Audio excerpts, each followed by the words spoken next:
বর্তমানে যেখানে কাবা ঘর, জোরে কন কি ঘর, ওই কাবা ঘরের জায়গার মধ্যে আদম যখন ঢুকছে সমানে কান দেয়ার কয় আল্লাহ 350 বছর কানলাম, কত বছর, এখন পর্যন্ত আমার তওবা কবুল হইল না। আদম কাদার সময় একটা দোয়া পড়ছিলেন, আল্লাহ কোরআনে রেকর্ড করছে, রব্বানা, সবাই পড়েন, রব্বানা জালামনা আনফুসানা ওয়া ইল্লাম তাগফির লানা ওয়া তারহামনা লানাকুনান্না মিনাল খাসিরিন। কয় বছর, জোরে কোন কয় বছর? 350 বছর কান্দে আর আদম দৌড়ায়। কাবা ঘরের মধ্যে যখন আইছে আল্লাহরে ডাক দেয়, কয় আল্লাহ এত কাঁদলাম কিন্তু তুমি কবুলের সুসংবাদ কেন দেও না? আল্লাহ কয় আদম শুধু কাঁদলে হবে না, চিন্তা ভাবনা করে কাঁদা লাগবে, জোরে কোন ঠিক কিনা? আদম কান্দা বন্ধ করো। আদম কান্দা বন্ধ করে চিন্তার সাগরে যাকে বলা হয় মুরাকাবা মুশাহেদা। ইসলামে মুরাকাবা মুশাহেদার দাম আছে না নাই? মুরাকাবা হলো গবেষণা করা, চিন্তা করা। আদম কান্দা বন্ধ করে দিয়া ওই কাবা ঘরের জায়গায় চিন্তার সাগরে যখন ডুব মারছে, আল্লাহ আদমের সামনে বেহেশতের দরজা হাজির করছে। ওই দরজার উপরে লেখা আছে লা ইলাহা ইল্লাল্লাহু মুহাম্মাদুর রাসূলুল্লাহ সাল্লাল্লাহু আলাইহি সাল্লাম। আদম হিসকি খাইছে, জোরে কোন কি খাইছে? আল্লাহ কয় কেরে আদম মুরাকাবার মধ্যে হিসকি কেন? আদম বলে আল্লাহ 350 বছর লা ইলাহা ইল্লাল্লাহর কাছে কানছি, কিন্তু বেহেশতের দরজায় তোমার সঙ্গে মোহাম্মদ রাসূলুল্লাহকে ভুলে গেছি। আজকে লা ইলাহা ইল্লাল্লাহর সঙ্গে মোহাম্মদ রাসূলুল্লাহকে নিয়ে কান্তি চাই। আল্লাহ বলে আদম রে কান্দা লাগবে না, ওই নামের ওসিলায় তোরে মাফ করে দিলাম। বাজান রে, শুধু আল্লাহর কাছে কাঁদলে হয় না, মোহাম্মদ রাসূলুল্লাহরও দরকার পড়ে, ধরে কোন ঠিক কিনা? আমরা আমাদের নবীকে চিনতে পারি না, নবীর সম্পর্কে খেয়াল করতে পারি না রে ভাই। আবু জেহেল উতবা সাহেব একদিন প্রস্তাব দিল, আব্দুল্লাহর এতিম পোলা, বারবার আমাদের কাছে দিনের দাওয়াত নিয়ে যাও, আমরা তাচ্ছিল্য করে তোমারে খেদায়ে দেই। আব্দুল্লাহর এতিম পোলা, তুমি যদি বলো লা ইলাহা ইল্লাল্লাহ বলতে 100 বার বলবো, কিন্তু মুহাম্মদ রাসূলুল্লাহ আমরা বলতে চাই না। নবী আমার মুস্কি মুস্কি খুশি হয়, কোন সুবহানাল্লাহ। নবী আমার ভাবতেছে আবু জেহেল উতবা সাহেবা তো লা ইলাহা ইল্লাল্লাহ যখন পড়তে চায়, মনে মনে খুশি হইলে আল্লাহ ডাক দে বলে হাবিবুল্লাহ, শুধু আপনি খুশি হলে চলবে না, আমি আল্লাহরেও খুশি হতে হবে। আবু জেহেল উতবা সাহেবা লা ইলাহা ইল্লাল্লাহ পড়ে আপনারে খুশি করতে চাই, যতক্ষণ পর্যন্ত মুহাম্মদ রাসূলুল্লাহ না পড়বে আমি আল্লাহ খুশি হব না। আপনি যেমন লা ইলাহা ইল্লাল্লাহতে খুশি, আমি আল্লাহ তেমন মুহাম্মদ রাসূলুল্লাহ খুশি। এখন বলেন শুধু আল্লাহ দিয়া হয় না, রাসূলও লাগে? বাজানরে নবী চিনতে পারি নাই, নবী চিনেছে ফেরেশতা জিবরাইল, জোরে কোন কে? বাজান জিবরাইল আমার নবীরে কখন চিনছে? যতবার ওহী নিয়া জিবরাইল আসে, কোনদিন কি আল্লাহর কাছে জিবরাইল যাইতে পারে? জোরে কোন পারে? এই যে কোরআন লাহে মাহফুজ থেকে অবারিত ভাবে জিবরাইলের কাছে আসে, ওখান থেকে জিবরাইল আল্লাহর নবীর কাছে নিয়ে আসে। একদিন আল্লাহর রাসূল জিবরাইলকে বলল, জিবরাইল ভাই, তুমি যে কোরআন নিয়ে আসতেছো, তুমি কি কোরআনের মালিক রে কোনোদিন দেখছো? জিবরাইল কান্দার কয়, নবী দেখার বড় স্বাদ কিন্তু পাই নাই। দেখার স্বাদ করছিল মুসা নবী, জোরে কোন কোন নবী? আল্লাহ কইছে লান তারানিয়া মুসা, আল্লাহরে দেখা সম্ভব না। জিবরাইলের মনে আল্লাহ দেখার বাসনা, কিন্তু কোনোদিন পুরা হলো না। লাইলাতুল মেরাজে জিবরাইল মনে মনে আশা করছে আজকে নবীর সঙ্গে আমিও আল্লাহর কাছে যাব।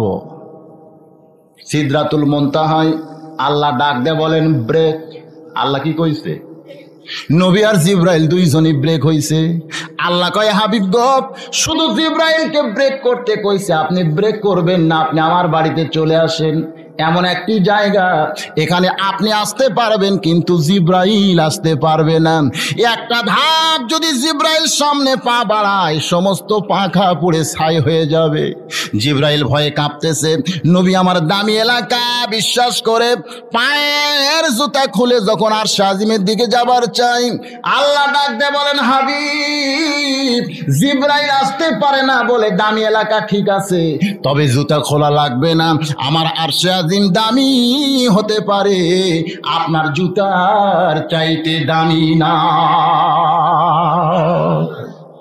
সেদিন জিব্রাইল বুঝেছে নবীর দাম আছে না নাই।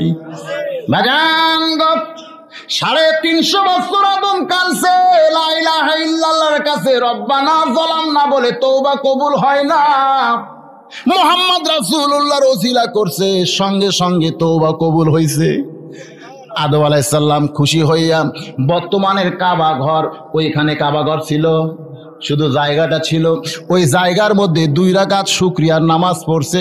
আল্লাহর শিখানো মোতাবেক নামাজকে শিখাই দিছে। আরো জোরে কোন কে? নামাজ কার জন্যে? ইন্না সলাতি ওয়া নুসুকি ওয়া মাহইয়ায়া ওয়া মামাতি লিল্লাহি রাব্বিল আলামিন। নামাজ কার জন্যে? সেই নামাজ পড়তে গিয়া তাড়াতাড়ি না পারাপারি। রমজান মাসে তারাবির নামাজ জোরে পড়েন, নাচতে পড়েন। আমাদের এলাকায় কতগুলো হুজুর কয় যে তারাবি মানে তাড়াতাড়ি। আপনারা কি কন? তারাবি শব্দের অর্থ হলো ধীরে ধীরে, আরামের সাথে। জোরে কন ঠিক কি না? অথচ আমাদের এলাকার কথা বলতেছি ভাই, এলাকার খবর তো আমি খুব একটা জানি না। 20 রাকাত নামাজ পড়তে 20 মিনিট হয়, তারপরেও মুসল্লি কয় আর একটু জোরে পড়ালে ভালো হয়। 4 রাকাত নামাজের পরে একটা দোয়া আপনাদের এলাকায় আছে? আমি মসজিদের ইমাম সাহেব, একবার দোয়া পড়তে আমার পিছনের মুসল্লি 3 বার শেষ করে। চিন্তায় পড়ে গেলাম, আমার একবার মুসল্লি 3 বার হয়। এক সময় কইলাম, বাবাজির আমার একবার শেষ না হতি, তোমাকে যে 3 বার শেষ হয়ে যায়। বলে, হুজুর আপনার তো চর্চা নাই, আমাকে চর্চা আছে। মাথা গরম হয়ে যায়, ইমামের চর্চা নাই, মুসল্লির চর্চা। এক সময় কইলাম, দেখি একজন দাঁড়ায়া দোয়াটা শোনাও। ও দাঁড়ায় বলতেছে, একলা তো পারি না, সবার সাথে পারি। চিন্তায় পড়ে গেলাম, একলা পারে না, সবার সাথে পারে। পরের 4 রাকাতে আমি খেয়াল করলাম, নিজে দোয়াটা বাদ দিয়ে খেয়াল করতেছি মুসল্লির দোয়ার সাইজটা কিরকম। দোয়ার দিকে খেয়াল করে দেখি 2 জায়গায় ঠিক আছে। সুবহানাল্লাহিল মুলকি গুরগুর গুরু, এই 2 জায়গায় ঠিক আছে, মাঝখানে খালি গুরগুর মারতেছে। আপনারা বলেন 3 বারের জায়গায় 300 বার যদি এভাবে দোয়া পড়ে, দোয়া পড়ায় কোনো লাভ হবে? নামাজ কার জন্যে? আদম আলাইহিস সালামের তওবা কবুল হওয়ার কারণে শুকরিয়া স্বরূপ ওই বর্তমানের কাবার ফাঁকা জায়গায় 2 রাকাত নামাজ পড়লেন। ওই 2 রাকাত নামাজ উম্মতে মুহাম্মাদের জন্য আজও ফজরের নামাজ হয়ে আছে। বাজান রে, আদম আলাইহিস সালাম 2 রাকাত নামাজ পড়েছে, সওয়াব পাইছে। আসসালাতু খায়রুম মিনান নাওম।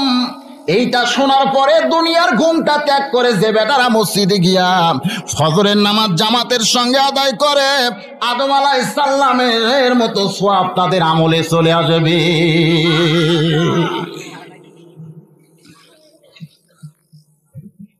দুই রাকাত নামাজ পড়ছে, কয় রাকাত? নামাজের শেষ কি দিয়া করেন? আরো ধরে কর। আদম আলাইহিস সালাম ডানে সালাম ফিরাইছে, আপনার আগে কোন দিকে ফিরেন? আসসালামু আলাইকুম ওয়া রাহমাতুল্লাহ। আদম আলাইহিস সালাম বামে সালাম ফিরাতে চায়, এমন সময় তাকায় দেখে হাওয়া খাড়া হয়ে আছে। কে খাড়া হয়ে আছে?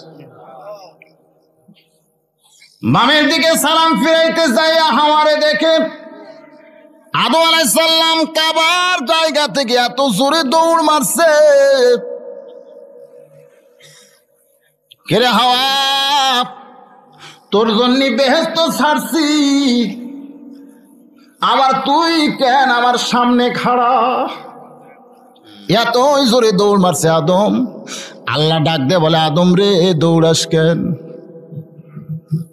আদম কয়, আল্লাহ আমি হাওয়ারে নিব না। আল্লাহ কয়, তুই যদি হাওয়ারে না নিস তো কে নিবে? আমার বড় দরকার ছিল রে আদম, তোরে তৈরি করে ফেরেশতা দিয়া সেজদা করায় নিছি। কলিজার ছটফটানি বন্ধ করার জন্য আমি তোর জন্য হাওয়া ট্যাবলেটের সৃষ্টি করেছি। সুবহানাল্লাহ কোন। এই আদম, আজকে তুই হাওয়ারে নিবি না, দৌড়াস কেন? হাওয়া চিল্লায় বলে, আদম চিল্লায় বলে হাওয়া ভালো জাত না। জোরে কন নাউজুবিল্লাহ। আদম চিল্লায় কি কয়? হাওয়া ভালো জাত না। ও বেটা গন্ধম তো খাইছি, আমারেও পর্যন্ত গন্ধম খাওয়াইছে আল্লাহ। ও আল্লাহ, ওই হাওয়ারে আমি আর নিবার চাই না। বাগান রে, আজকে বিবি নিয়ে অনেকে সংসার করি, ওই বিবিটা যদি পর্দা হারা হয়, ওই বিবিটা যদি মার্কেট মারে, আজকে বুঝতে পারেন না, কিন্তু হাসরের ময়দানে ওই বউ কিন্তু আপনারে ছাড়বে না। রমজান মাস রহমত, মাগফিরাত, নাজাতের মাস, ঠিক কিনা বলেন ভাই? রমজানের শেষে নাজাতের অধ্যায়ে প্রথম দিকে আমার বাড়ির বেলকুনির সামনে যে সাদেলে ভাইরা গেছে, আমার বাড়ি দেখছে, বেলকুনির সামনে একটা যুবক ছোট বাচ্চারে নিয়ে বাবু তো বাবু তো করতেছে। বাচ্চা খালি সমান তালে মেয়ামা করে কাঁদতেছে।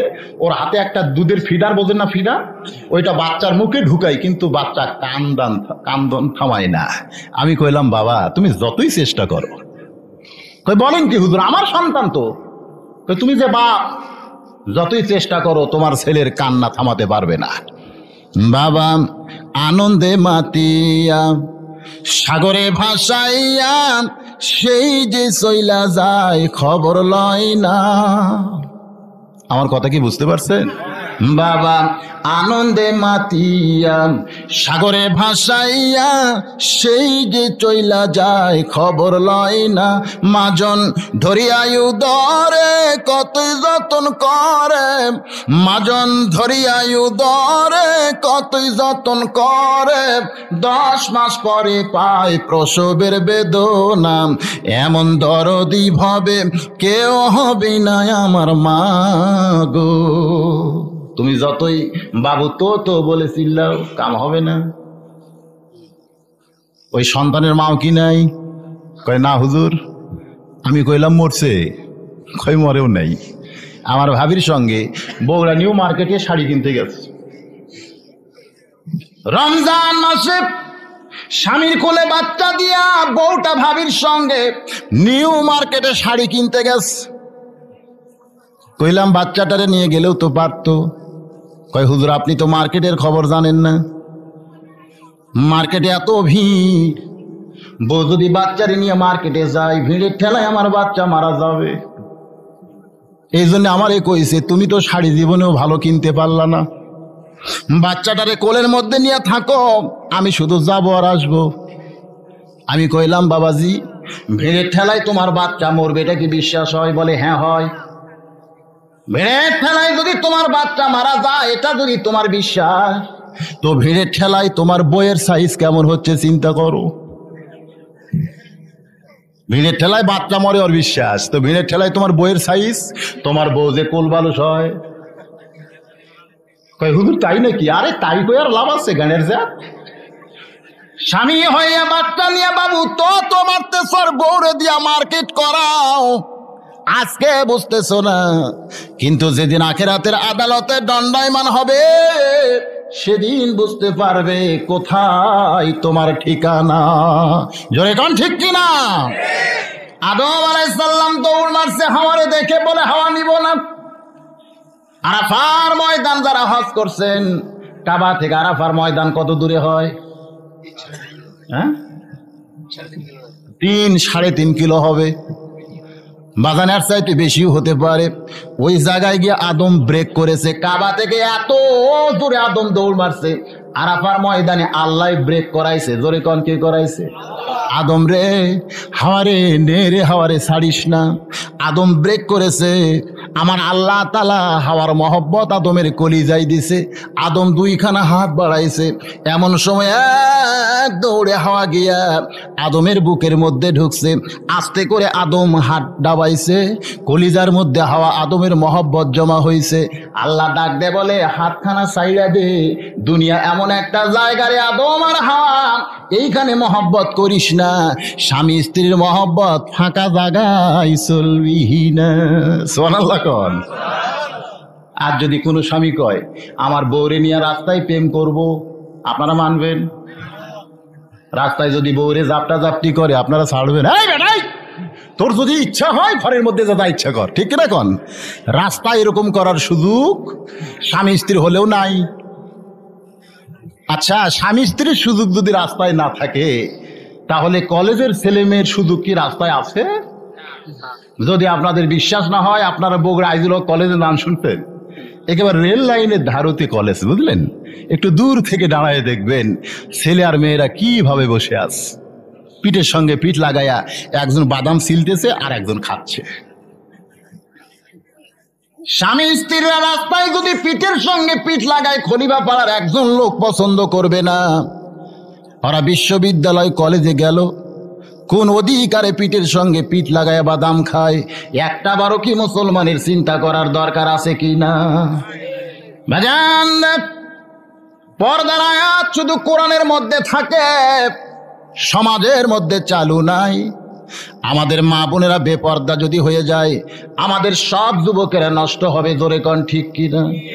ওয়াজ করতে আমি বলে থাকি, ঘরের মধ্যে যদি আপনার শুটকি মাছ থাকে, শুটকি মাছ বোঝেন, ঘরের দরজা জানলা ঠিক মতো যদি লাইগা না দেন, ওই শুটকি থাকবে না বিলাই খাবে? বিলাই শুটকির গন্ধে ঘরের কাছে আইসা দেখে ঘরের দরজা ফাঁকা, আনন্দ নিয়ে ঘরের মধ্যে ঢুকে দেখে যে পাতিলে শুটকি রাখছে, পাতিলের উপরও ঢাকনা নাই। বিড়াল সমান তালে শুটকি খায়।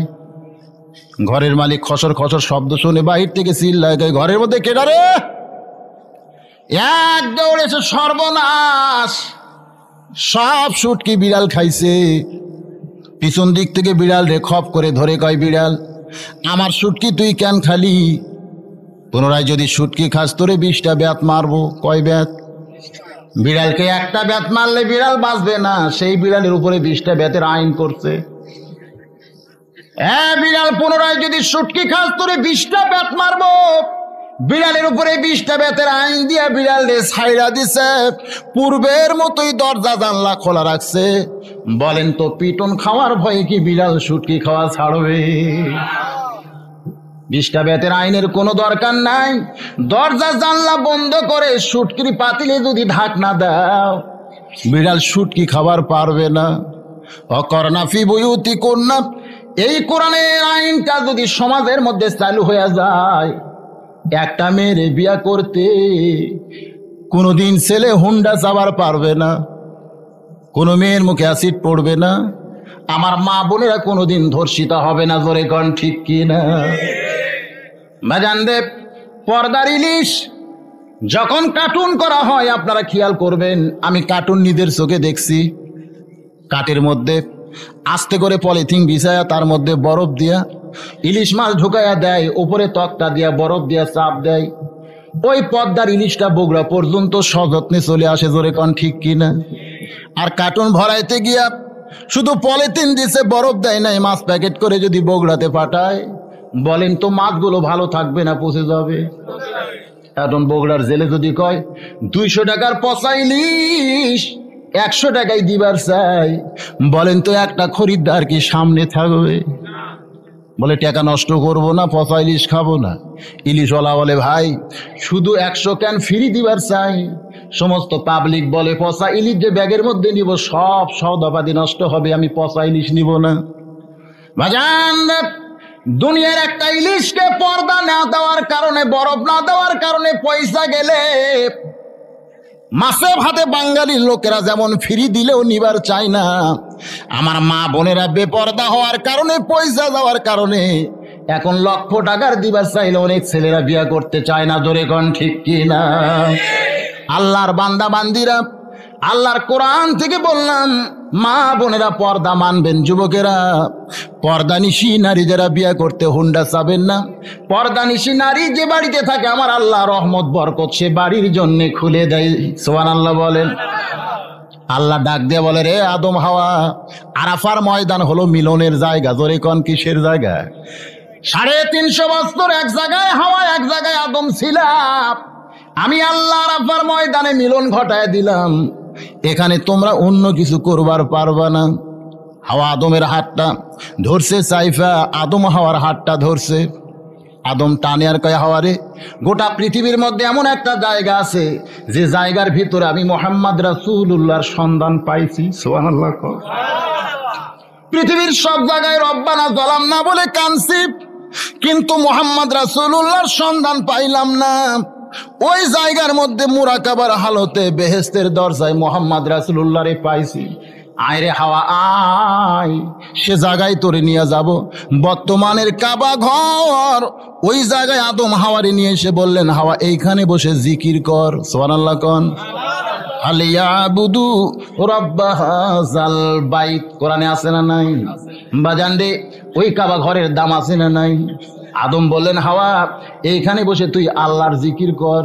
হাওয়া বলতেছে, আমি তো জিকির করব, আপনি করবেন কি? আদম কয়, হাওয়ারে তোরে নিয়ে দুনিয়াতে থাকতে গেলে একটা ঘর বানান লাগবে। কি বানান লাগবে?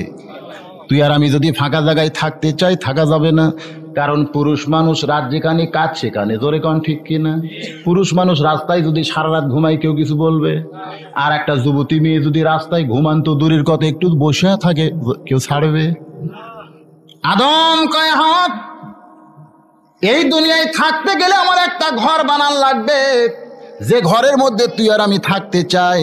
কারণ আল্লাহ মহব্বত করে বেহেশতের ঘরে তোরে সৃষ্টি করছে। আদম এইখানে, হাওয়া এইখানে বসে জিকির কর, আমি একটু উত্তর দিকে যাবার চাইবা যান। আদম উত্তর দিকে চলে গেছে, সুন্দর জায়গা খুঁজতেছে। জোরে কন কি জায়গা? গোটা পৃথিবী খুঁজে সুন্দর জায়গা পাওয়া যাবে?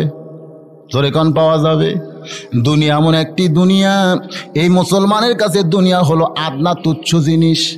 বগুড়া যদি আপনারা প্ল্যাটফর্মে যান, প্ল্যাটফর্মের আশেপাশে কিছু ঘর দেখা যায়, কতগুলো গরিব মানুষ পলিথিন কুড়াইয়া কুড়াইয়া একটা ঘর বানাইছে।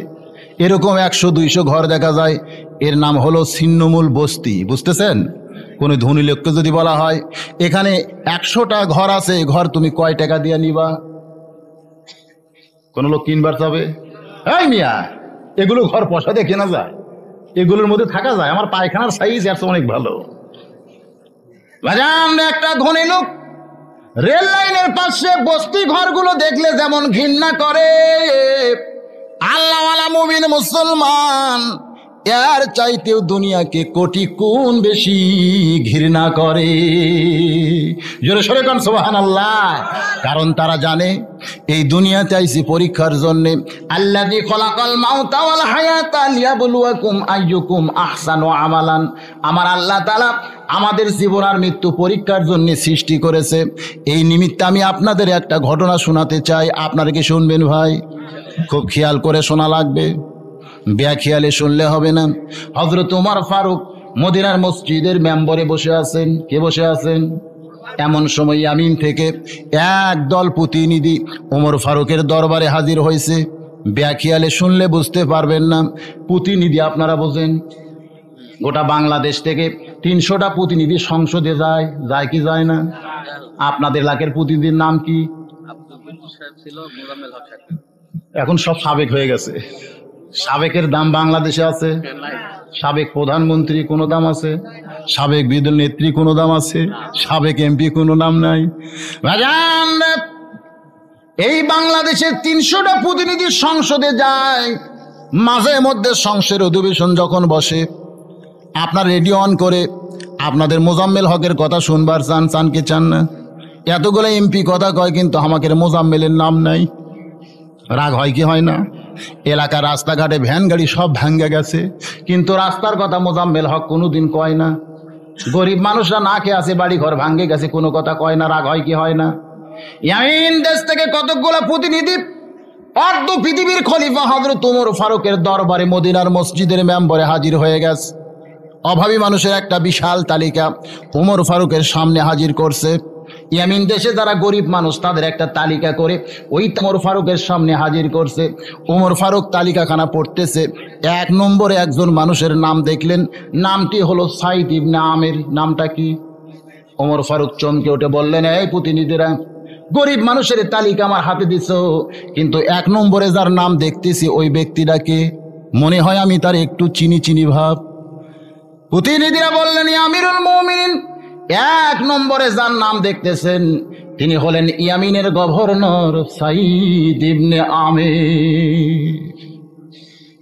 ওমর ফারুক ছোট বাচ্চার মতো কান্দে আর কয়, ইয়ামিনের প্রধানমন্ত্রী যদি 1 নম্বর গরিব হয় তাহলে রাজ্যের কাজ কাম করা তো তার জন্য কঠিন হয়ে যায়। বাজান রে, মানুষ যদি গরিব হয়, গরিব হওয়ার কারণে পেটের মধ্যে যদি ক্ষুধা থাকে, নামাজ পড়তেও কষ্ট হয়, হয় কি হয় না? আল্লাহর একজন বান্দা নাম হলো হযরতে সালাবা, সামনে কাতারে নামাজ পড়ে। নবীর সাহাবী একদিন তাকায় দেখে রাসূল বসে বসে নামাজ পড়তেছে। নবী কইলেন, সালাবা, তুমি কি আল্লাহর কোরআন পড়ো নাই? কুমু লিল্লাহি কানিতিন, নামাজের সময় দাঁড়াতে হবে, আল্লাহর হুকুম, তুমি বসে বসে নামাজ পড়ো কেন? বলে, না খাওয়ার কারণে আমার দেহটা এত দুর্বল হয়ে গেছে হুজুর, আমি যদি না দাঁড়ায় নামাজ পড়তে চাই তাহলে আমার মাথাটা ঘোরে। নবী বললেন, সালাবা রে, আমি জানি রে সালাবা, না খাওয়া দেহে কোনো শক্তি থাকে না, নামাজ পড়তে গেলেও ভালো লাগে না। জোরে গান ঠিক কিনা?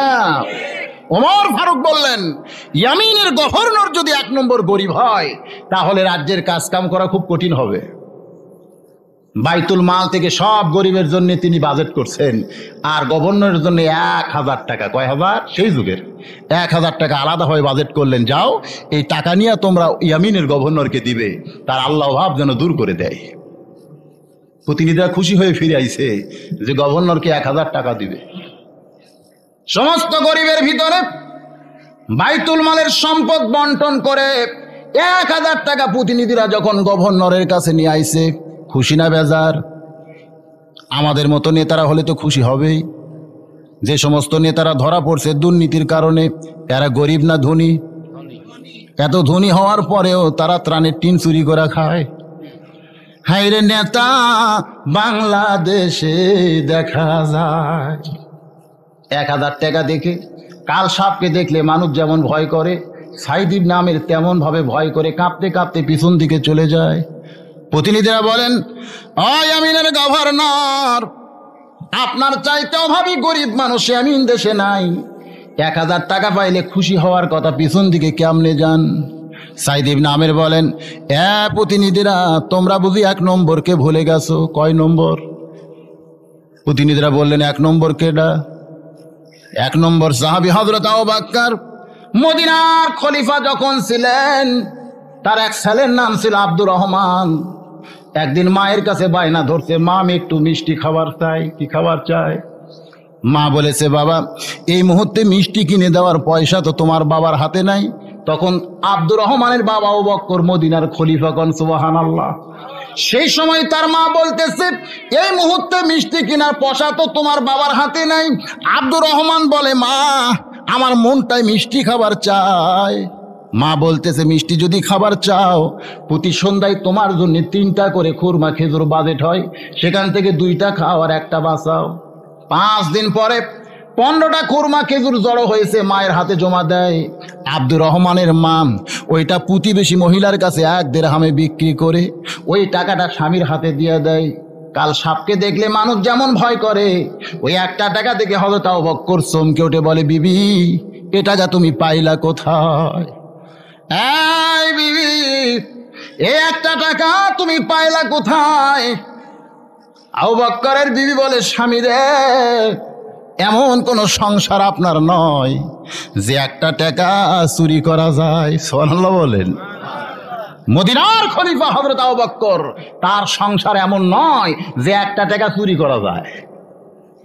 আর আমার বউ কয়, 1 বছর আপনার পকেট হাতালে 6-7 হাজার টাকা কামাই হয়, আপনি জানবারই পারেন না। আমার মতন থুইয়া মুইয়া বক্তা ওই শীতের সময় জ্যাকেট গাওয়াত দেয়, কোট গাওয়াত দেয়, আপনারা দেখেন না? তো যখন টেস্ট থেকে নামে, পাবনার লোকের একটা নিয়ম আছে, বক্তা যখন টেস্ট থেকে নামে কতগুলো লোক দৌড়ে এসে মুসাফা করে, শুধু মুসাফা করে না, এর মধ্যে 10 টাকা দেয়, 20 টাকা দেয়, এগুলো সব পকেটের মধ্যে রাখি। তো কোন পকেটে কয়টা ঢুকাই খেয়াল নাই। কমিটির লোকেরা যে বিদায় করে, এটা আসল পকেটে তুই রাখা দিই ভাই, বাড়ি যে এই টাকাটা বের করে রাখি, বাদ বাকি টাকার দিকে খেয়াল নাই। বউ কইছে 1 বছর পকেট হাতায় 6-7 হাজার টাকা পাওয়া যায়। আলহামদুলিল্লাহ। আমাদের মতন তুইয়া মুয়া তারকে পকেট হাতায় 6-7 হাজার। আর আবু বকর বিবি বলতেছে, আপনার সংসারে এমন না যে 1টা টাকা চুরি করা যায়। এই বিবি, তাহলে পায়লা কোথায়? আপনার ছেলে আব্দুর রহমান মিষ্টি খাবার চাই। 5 দিন হলে কুরমা খেজুর কম খাইয়া খাইয়া বাসায় আমার কাছে 15টা জমা দিস। প্রতিবেশী একজন মহিলার কাছে 1 দিরহামে বিক্রি করছি, এই টাকা আপনার হাতে দিলাম, আব্দুর রহমানকে একটু মিষ্টি খাওয়াবেন। হযরত আবু বকর এক হাতে ছেলে আব্দুর রহমানের হাতটা ধরছে, চল রে বাবা যাই। আব্দুর রহমান ভাবতেছে বাবা বুঝি আমার মিষ্টির দোকানে নিয়ে যায়। এক টানে মসজিদ নববীর বারান্দায় চিৎকার দিয়ে বলে, রে মজলিসের শুরার সদস্য সাহাবীরা, প্রতি সপ্তাহে আমার জন্য 10টা দিরহাম তোমরা বাজেট করেছো, দেখো দেখো 1টা দিরহাম আমার বাইসা গেছে। আব্দুর রহমান কান্দের বলে, বাবা 5 দিন হলে কম খাইয়া খাইয়া মিষ্টি খাওয়ার আশায় খুরমা খেজুর মায়ের হাতে জমা দিছি বাবা। আবু বকর বলে, আব্দুর রহমান রে, 5টা দিন কম খাইয়া খাইয়া যদি বাঁচা যায়, আমি তোর বাবা হইয়া তোরে নসিহত করি, যতদিন দুনিয়ার বুকে বাঁচবি বাবা আর বেশি খাস না রে। ওয়াবশিরু বিল জান্নাতিল্লাতী কুনতুম তুআদুন ওয়ালা তাস্তাহি আনফুসুকুম, জান্নাতি তুই যা চাবি আমার আল্লাহ তাই তোরে দিয়া দিবে। সাঈদ ইবনে আমের বলেন, এই আমিনের প্রতিনিধিরা, 1 নম্বর সাহাবী হযরত আবু বকর কি তোমরা ভুলে গেছো? কেন বা আমার অভাবের কথা খলিফা ওমরের কাছে শোনাইছো? এই শোনার কারণে 1000 টাকা দিছে। আমার টাকার কোনো দরকার নাই, তবে আল্লাহর কোরআন পড়েছি, আতিউল্লাহ ওয়া আতিউর রাসূল উলিল আমরি মিনকুম। আল্লাহ কোরআনে বলেছে আল্লাহর আনুগত্য করো, রাসূলের অনুসরণ করো, তোমাদের নেতাকে তোমরা মানো, এই হুকুম কার? ওমর ফারুক যখন আমার জন্য 1000 টাকা পাঠায় দিছে, এ টাকা আমি নিব না, তবে তার সম্মানাতে আমি গ্রহণ করব। 1000 টাকা নিয়ে ইয়ামিনের যত গরিব মানুষ ছিল সব গরিবের মধ্যে বন্টন করেছে। কোন সুবহানাল্লাহ। এবছর চলে গেল, কি বিরক্ত হচ্ছেন আপনারা? বছর চলে গেল, 2য় বছরে আমার ওই সমস্ত প্রতিনিধিরা খলিফা ওমরের সামনে হাজির হয়ে গেছে। কার সামনে হাজির? খলিফা ওমরের সামনে অভাবী মানুষের তালিকা নিয়ে হাজির হয়েছে। ওমর ফারুক নামগুলো পড়তেছে। 1 নম্বরে সাঈদ ইবনে আমরের নাম। স্বভাবত একটু রাগ করার কথা, গত বছর না 1000 টাকা তার জন্য তোমারে দিলাম, তোমাদের দিলাম, 1000 টাকা কি তারে দেও নাই? প্রতিনিধিরা কান্দের বলে, আমিরুল মুমিনিন, আপনি তো 1000 টাকা দিছেন, কিন্তু 1000 টাকা তো নিজের জন্য গ্রহণ করে নাই, সব টাকা গরিবের মধ্যে বন্টন করছে। আমরা কইলাম আপনার চাইতে গরিব তো ইয়ামিন দেশে নাই, আপনি কোন গরিব রে দান করেন? সাঈদ বিন আমের কান্দের কয়, বাটার ভিতরে শান্তি আছে, খাওয়ার ভিতরে নাই। সুবহানাল্লাহ কইলেন না? কেমন মানের নেতা, ইয়ামিনের গভর্নর, বাটার ভিতরে শান্তি আছে, খাওয়ার ভিতরে নাই। আর আমাকে নেতার চরিত্র হলো খাওয়ার মধ্যেই শান্তি আছে, বাটার ভিতরে নাই। ওমর ফারুক মুস্কি হাসি দিয়ে বললেন, এই ইয়ামিনের প্রতিনিধিরা, অচিরেই আমি ইয়ামিন দেশে যাব। সুবহানাল্লাহ কোন? ইয়ামিন দেশের প্রতিনিধিরা ইয়ামিনে ফিরে এসে ঘোষণা করলেন, ইয়ামিনের জনগণেরা, অর্ধ পৃথিবীর খলিফা হযরত ওমর খুব শীঘ্রই ইয়ামিনে আসতেছে। সমস্ত ইয়ামিনের জনগণ খুশি হয়েছে। কে আসতেছে?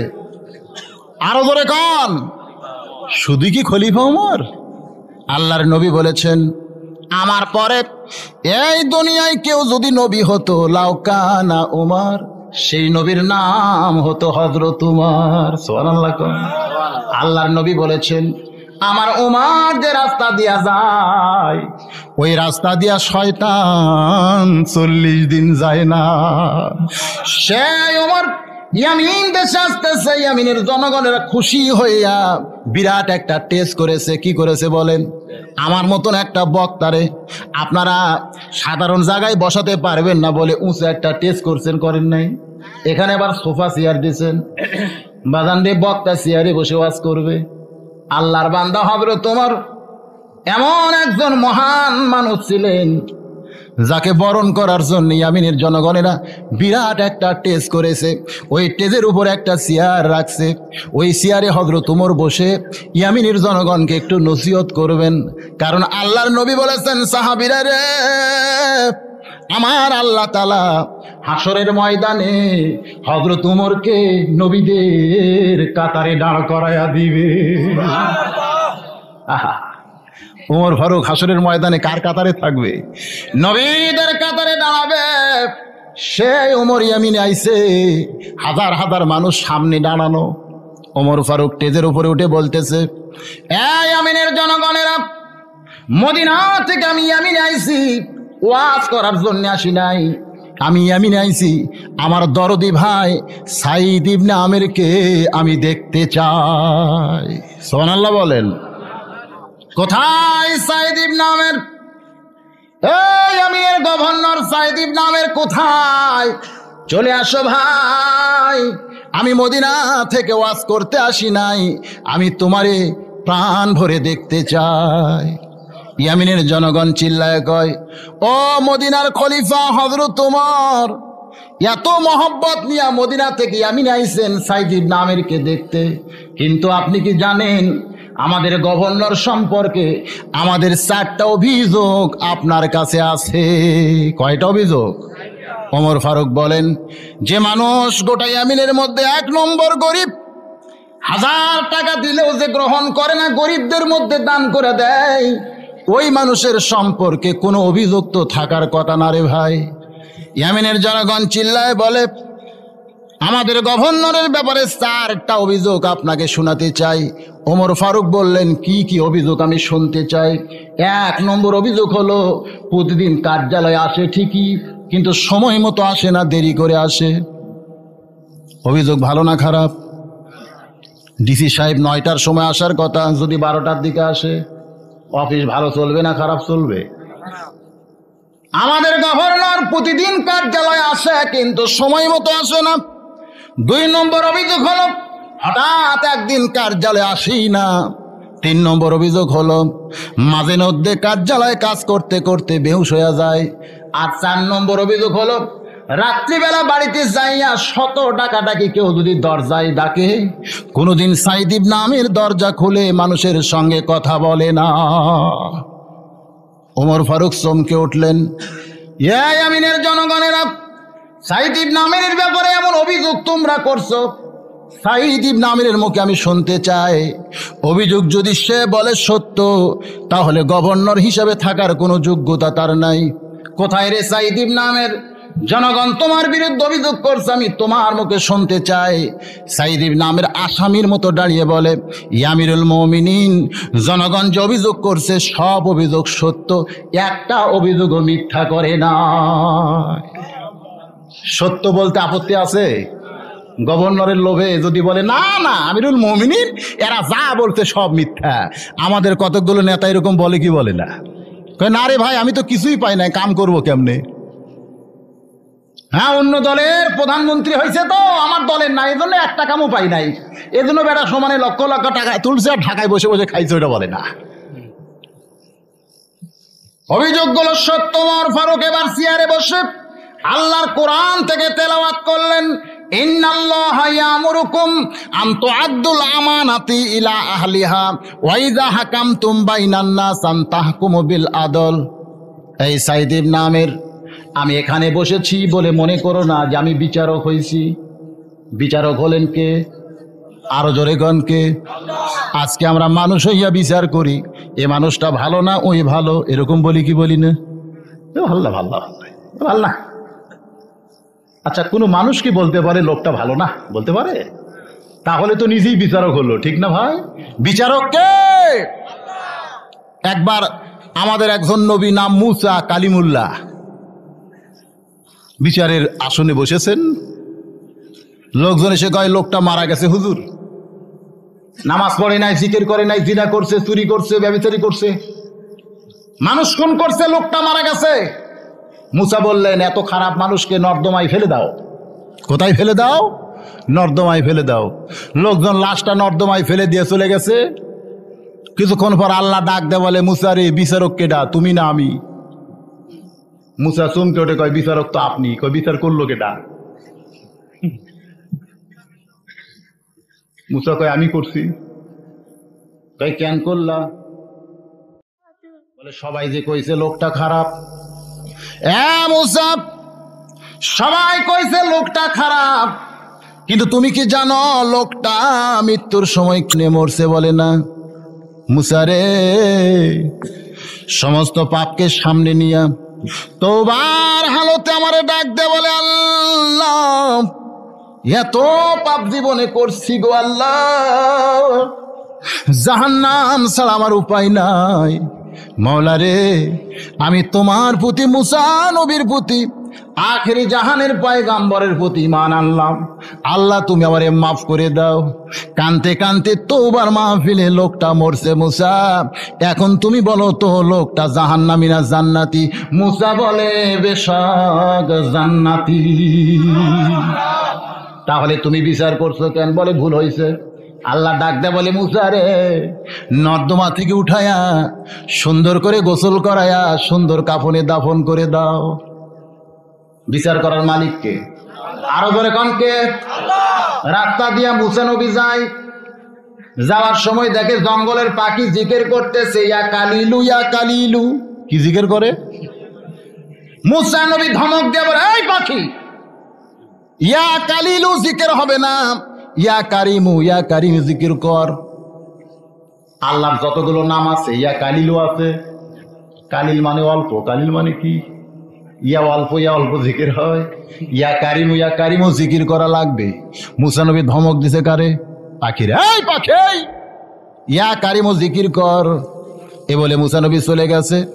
ধমকের কারণে পাখি যেটা জিকির করতেছিল এটাও মনে নাই, মুসা যে কি কইছে এটাও খেয়াল নাই। ধমক দিয়ে কোনোদিন শিক্ষা দেওয়া যায়? জোরে কান যায়? আগেকার জিকিরটাও পাখি ভুলে গেছে, মুসা যেটা শিখাইছে এটাও মনে নাই। পাখির জিকির বন্ধ হয়েছে। 10 দিন পর মুসা জঙ্গলের ধার দিয়ে আসতেছে, সমস্ত পশু পক্ষী মুসারে জাপটে ধরছে। রে আল্লাহর নবী কালিমুল্লাহ, 10টা দিন হলে জঙ্গলে রহমত বরকত নাই, আমরা পশু পক্ষী বুঝি না খায়া মারা যায়। মুসা ডাক দে বলে, আল্লাহ গো, জঙ্গলের পশু কি অপরাধ করছে যার কারণে রহমত বরকতের দরজা বন্ধ করে দিছো? আল্লাহ কয়, মুসা রে, পশু পক্ষী অপরাধ করে নাই, অপরাধ করছো তুমি। মুসা কান্দের কয়, আল্লাহ কি অপরাধ করলাম? বলে পাখির জিকির বন্ধ করে দিছো। মুসা কয়, আল্লাহ পাখি তো জিকির ভুল করতেছিল। আল্লাহ কয়, মুসা রে, পাখির জবান দেখেছো, কলিজা দেখো নাই। ওর জবান ইয়া কালিল বলতে পারে, কিন্তু ওর অন্তর দেখে আমি আল্লাহ রহমত বরকতের দরজা খুলে দে। আল্লাহর বান্দারে মানুষ হইয়া বিচার করা যায় না, মূল বিচারককে। আলাইসাল্লাহু বিআহকামিল হাকিমিন। উমর ফারুক চেয়ারে বসে বললেন, এই আমিনের জনগণেরা, তোমরা মনে করো না আমি উমর বিচারক। বিচারক হলেন আমার আল্লাহ। আল্লাহর হুকুম মোতাবেক আমি বিচার করতে চাই। সাইদ ইবনে আমের, তোমার বিরুদ্ধে 4টা অভিযোগ হলো। 1 নম্বর, তুমি প্রতিদিন কার্যালয়ে দেরি করে আসো কেন, জানতে চাই। সাইদ ইবনে আমের কান্দার বলে, হুজুর, প্রতিদিন কার্যালয়ে দেরি করে আসার কারণ যদি আপনি শুনতে চান, বিশাল একটা কারণ বয়ান করা লাগবে। আমিরুল মুমিনিন, আমি যখন যুবক ছিলাম, একদিন মদিনার গলিতে দেখি একটা বুড়ো মানুষ বসে বসে কাঁদতেছে। কি করতেছে? সাইদ ইবনে আমের বলেন, আমি যুবক অবস্থায় ওই বুড়ো মানুষের কাছে গিয়ে বললাম, বাবাজি কেন কাঁদেন? বুড়ো বলতেছে, বাবা, আমার একটা যুবতী মেয়ে আছে, জন্মের সময় লুলা হয়ে পঙ্গু হয়ে জন্মেছে। আমার মেয়েটা এখন যুবতী, আমি বিয়া দিবার চাই, কিন্তু কেউ তো বিয়া করবার চায় না। ভালো মেয়ে কি বিয়ে করা যায় না, ঠিক না? আর যদি মেয়েটা জন্মের সময় পঙ্গু হয়, লুলা হয়, 2 পায়ে হাঁটতে পারে না, 2 পায়ে কিছু করতেও পারে না, 2 হাতে কাম করতেও পারে না, আমার মেয়েটা এখন যুবতী হয়ে গেছে, ওই পঙ্গু লুলা মেয়ের বাবা আমি বড় অসহায়, রাস্তার ধারে কান্দি। আমার কান্না দেখে কেউ যদি আমার মেয়েরে বিয়ে করতে চায়, সাইদিব নামের মাথায় হাত দেয়, বলে ও মুরব্বি, আপনি লুলা পঙ্গু মেয়ের বাবা হতে পারেন, আপনি কি জানেন না আল্লাহর নবী বলেছেন কেউ যদি একটি কন্যার বাবা সে যেন একটা জান্নাতের মালিক হইয়া যায়। নবী তো বলে নাই যে পঙ্গু লুলা কন্যার বাবা জান্নাত পাবে না, এ কথা কি রাসূল কইছে? আপনি তো একটা জান্নাতের মালিক হইছেন। আমার দিকে তাকায় দেখেন, উনজুর ইলাইকা, আমার দিকে তাকায় দেখেন, আমারে যদি আপনার পছন্দ হয় তাহলে আমি আপনার লুলা পঙ্গু মেয়েরে বিয়ে করবার চাই। সঙ্গে সঙ্গে বুড়ো মানুষটা সাইদিব নামের বুকের সঙ্গে জাপটে ধরে বলে, বাবা তোমার মতো দরদি মানুষ এই জগতে আর কেউ নাই। কান্দের বলে, আমিরুল মুমিনিন, আমি ওই পঙ্গু মেয়েটার বিয়ে করেছি আজ 5 বছর। এই 5টি বছরে আল্লাহ পাক আমার ঘরে 3টা সন্তান দান করেছে। আমার বাচ্চারা ছোট ছোট, সকালবেলায় ওই বাচ্চাগুলোকে ঘুম থেকে উঠাইয়া নিজের হাতে ওদের পেশাব পায়খানা পরিষ্কার করি। আমিরুল মুমিনিন, সকালবেলায় আমার বাড়ির সমস্ত কাজ কাম আমার করতে হয়। আমার বিবিটা পঙ্গু হওয়ার কারণে কোনো কাম কাজ করবার পারে না। জবের আটা খামিরে রুটি কইরা রুটিটা ভাইজা আমার পঙ্গু বিবিকে আমি নিজ হাতে খাওয়াই। আমিরুল মুমিন আমার বাচ্চাদেরকে নিজে চাবলায় চালায় সেইটা খাওয়ায়া কার্যালয়ে আসতে আমার একটু দেরি হয়। আমি আলসেমি করি, ইচ্ছা করে দেরি করি না, এই কারণে কার্যালয়ে আসতে আমার দেরি হয়ে যায়। সমস্ত ইয়ামিনের জনগণ কান্দে। গভর্নরের ঘরের খবর আমরা কেউ জানি না। ওমর ফারুক বলেন, সাইদিব নামে তোমার বিরুদ্ধে 2 নম্বর অভিযোগ হলো। হঠাৎ একদিন তুমি কার্যালয়ে কেন আসো না জানতে চাই। প্রতিদিন না হয় দেরি করে আসো, এটা বুঝতে পারলাম, কিন্তু হঠাৎ একদিন আসো না কেন? সাইদিব নামের বলেন, আমার পরনে যে জুব্বাখানা দেখতেছেন, এই একটি মাত্র জুব্বা ছাড়া এই পৃথিবীতে মানুষের সামনে দাঁড়ানোর মতো আর কোনো পোশাক আমার নাই। সুবহানাল্লাহ বলে। বলতে গিয়া মনে হয়ে যায়, নাম হলো হযরত তালহা। জোরে কোন নাম কি? একদিন ওসমান গনি বললেন, রাসূল গো, দুনিয়াতে বেহেশতের সুসংবাদ পাইছে 10 জন। জোরে কোন কয়জন? ও আল্লাহর নবী, ফজরের নামাজের পর নবী যখন মুসল্লির দিকে মুখ ঘুরাইছে, ওসমান গনি নালিশ করতেছে, ইয়া রাসূলুল্লাহ, আপনার একজন মহব্বতের সাহাবী তালহা ফজরের নামাজের সালাম ফিরানোর সঙ্গে সঙ্গে বাড়ির দিকে দৌড়ে যায়। নবী গো, ফজরের নামাজের পর আপনি কিছু ওয়াজ করেন, ওয়াজের পরে এতগুলো সাহাবী নিয়ে আপনি মোনাজাত করেন, আপনার ওয়াজও শোনে না, মোনাজাতের মধ্যেও নাই। নালিশ কে জানায়? কে জানায়? ওসমান। তুই আমিয়া সাহাবী না? সুবহানাল্লাহ বলেন।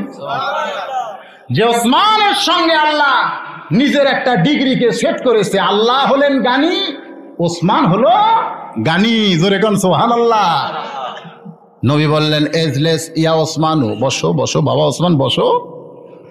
যত সাহাবী রাসূলের ছিল, 2 জন সাহাবী ছিল সবচাইতে নরম মনের। একটা হলো হযরত আবু বকর, আর একটার নাম হলো হযরত ওসমান। কোন সুবহানাল্লাহ। হ্যাঁও নাই তেও নাই, বুঝতেছেন না? লোকটার হ্যাঁ তেও নাই, তার মানে কি? একেবারে সরল সাদা। সেই ওসমান নালিশ করছে। নবী বললেন, বাবা ওসমান বসো।